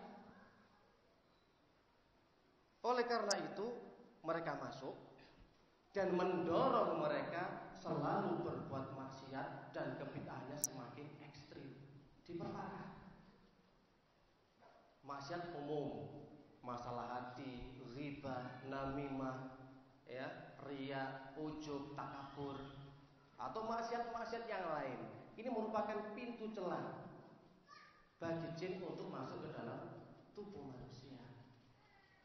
Sudah maksiat, ya, ini sudah membuka pintu. Maka terkadang kita dapatkan pasien yang konsultasi, Ustaz, saya ini itu ya memang terjatuh dalam perbuatan maksiat. Tapi satu ketika anak ingin bertobat dan meninggalkan dosa saya. Saat itu saya bisa menangis, menyesal melakukan dosa tadi. Tapi di satu sisi yang lain itu akan muncul mendorong kemaksiatan saya. Terjatuhlah saya kembali dalam kemaksiatan tersebut. Nah, ini banyak terjadi. Ini banyak terjadi. Dia sudah melakukan maksiat, tapi ingin meninggalkan, sudah menangis, tapi terjatuh lagi. Ternyata, ya, ada jin dalam tubuhnya yang belum dikeluarkan. Kan dengan ada celah pintu, dia berbuat maksiat, setan dan jin bisa masuk. Sudah kadung berada di dalamnya, sudah sulit untuk dikeluarkan. Maka ketika seorang meninggalkan maksiat dan berusaha untuk tobat, kemudian terjatuh dalam perbuatannya lagi, ya karena ini setan sudah mendekam, sudah lama bertahun-tahun dan memunculkan hasrat itu kembali. Nah ini butuh dikeluarkan jinnya. Jadi bukan hanya sekedar menyesal, tapi nanti butuh juga diruqyah, dikeluarkan jinnya. Boleh dengan ruqyah mandiri, boleh dengan diruqyah atau semisalnya. Ingat ini banyak kejadian semacam ini. Karena dia terus saja melakukan maksiat tobat, maksiat lagi tobat, maksiat lagi. Kata orang Jawa, kapok-kapok ngomong. Sudah berhenti tapi sudah tahu pedas tapi pengen lagi.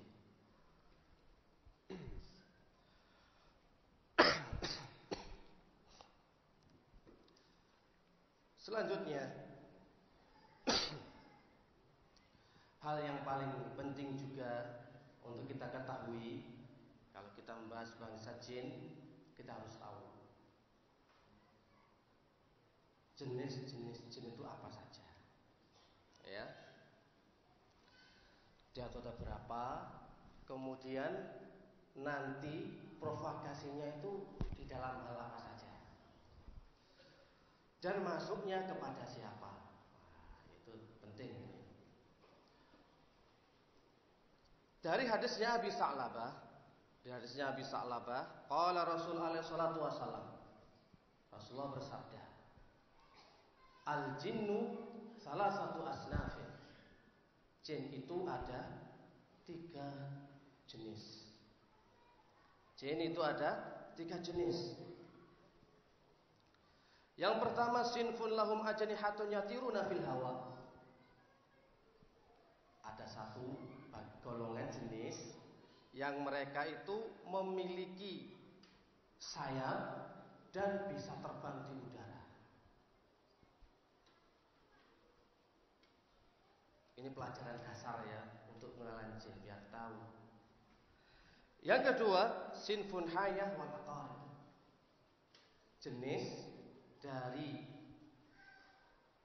kalajengking, ya, aqarib dan juga ular. Ini jenisnya. Baru yang ketiga, sinfun yahilun wa yat'anun. Jenis jin yang menetap, bertempat tinggal dan berpindah-pindah. Ya, biar dapat yang dibawa pulang kok jin itu ada berapa? 3 ternyata. Ada jin yang memiliki sayap dan bisa terbang di udara. Biasanya jin ini dimiliki oleh satu, ya. Yang pertama itu biasanya paranormal dan para dukun. Ini harus memiliki jin ini, ya. Untuk nebak, meramal itu sudah tugasnya.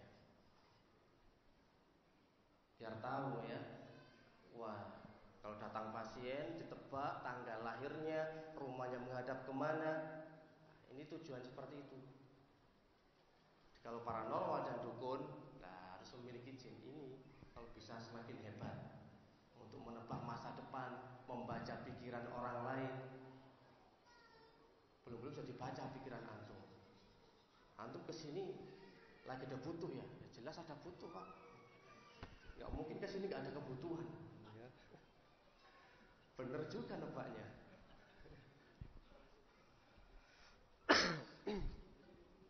Yang kedua, jin ini biasanya yang mengganggu masuk ke dalam tubuh orang yang suka belajar ilmu kesaktian, ilmu kanuragan. Bisa berjalan di atas tali, ya, akrobat itu loh, atau berjalan di atas air, ilmu meringankan tubuh. Ini tipe-tipe jin yang terbang. Dianggap dibuat tubuhnya itu ringan, meringankan tubuh.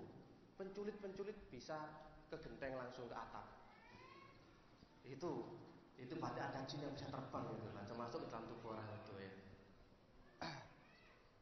Yang ketiga, jin ini maksudnya ya, biasanya ganggu ke orang belajar ilmu-ilmu tasawuf. Maksudnya orang yang sukanya itu mengarang-arang cerita bahwasanya dia itu Jumatan di Mekah. Wah. Jumatannya di Mekah, langsung ke sana. Gimana nggak naik pesawat terbang langsung ada di sana? Ya ini salah satunya ya seperti itu. Yang keempat, biasanya jin ini ganggu ya terhadap orang yang memiliki jin turunan. Jin turunan. Kalau ada nenek moyangnya gitu ya, yang belajar ilmu kesaktian itu nitis nantinya. Bisa menebak itu, ngeramal-ngeramal itu sudah biasa. Prediksinya itu nggak pernah meleset. Nggak pernah meleset. Jadi orang kena jin turunan itu macam-macam ya, tergantung. Tapi yang paling sering ini kesaktiannya bisa sama. Kalau ada dulu yang saktinya mandraguna, punya keris, punya tombak, punya akik, yang membuat dia itu sakti, kebal dan semisalnya, yang mereka ganggunya di turunannya bisa untuk menurun. Yang namanya kedapatan jatah warisan toh, ya kita nggak minta tapi ternyata menurun. Nah tanda-tandanya ya seperti orang yang prediksinya itu tepat aja. Kalau ngomong itu kejadian, seringnya kejadian. Berarti kan sudah bisa baca masa depan. Untuk meramal itu bisa. Orang yang turun itu macam-macam. Ada yang kesaktiannya, ada yang mungkin dulunya dia pakai puasa atau zikir-zikir supaya masakannya enak, pinter masak. Netislah keturunannya pinter masak. Ngulek bawang, lombok langsung tak disambel. Oh, itu. Ya karena punya turunan ya. Terus nyudut enak sambelnya pokoknya. Padahal dia nggak belajar tata boga, nggak belajar masak. Ada yang juga dulu turunannya kalau memang dulu pengen orang-orang, kemudian juga punya amalan untuk mijiti orang. Ya sama nanti turunannya mijitnya enak. Bisa sembuh. Ya cuma ditekan-tekan dengan kaki atau dengan tangan, dengan siku, wah itu bisa. Kalau ada jin turunannya dulu nenek moyang seperti tergantung ya, tergantung dari apa yang dimiliki oleh jin turunan tersebut. Maka orang ini kalau akadnya belum diputus, ya insya Allah ini akan nurun terus. Ada nanti bab masalah pembahasan jin indigo atau jin keturunan. Indigo yang bisa melihat hal-hal gaib, bisa melihat sesuatu itu ada pocongnya, ada setannya, itu kan namanya indigo. Orang indigo itu kan nanti juga terancam dengan ruqyah syariah, bukan kelebihan ya. Nanti bisa itu. Sudah ini ya. Ya fa insya Allah ini kan tahap pengenalan. Ya, karena waktunya juga yang sudah zuhur ya. Ya kita cukupkan sampai di sini dulu. Yang tentunya kita bisa ambil kesimpulan tadi tentang masalah al-ain ya, hati-hati, kita harus banyak-banyak zikir ketika kagum terhadap saudara kita. Kemudian yang kedua, ini tadi bagaimanakah jenis jin itu, berapa jumlahnya. Tadi kan 1, 2, 3, insya Allah hafal ya, insya Allah hafal. Semoga bermanfaat. Subhanakallahumma wa bihamdika asyhadu an la ilaha illa anta astaghfiruka wa atubu ilaik. Wassalamualaikum warahmatullahi wabarakatuh.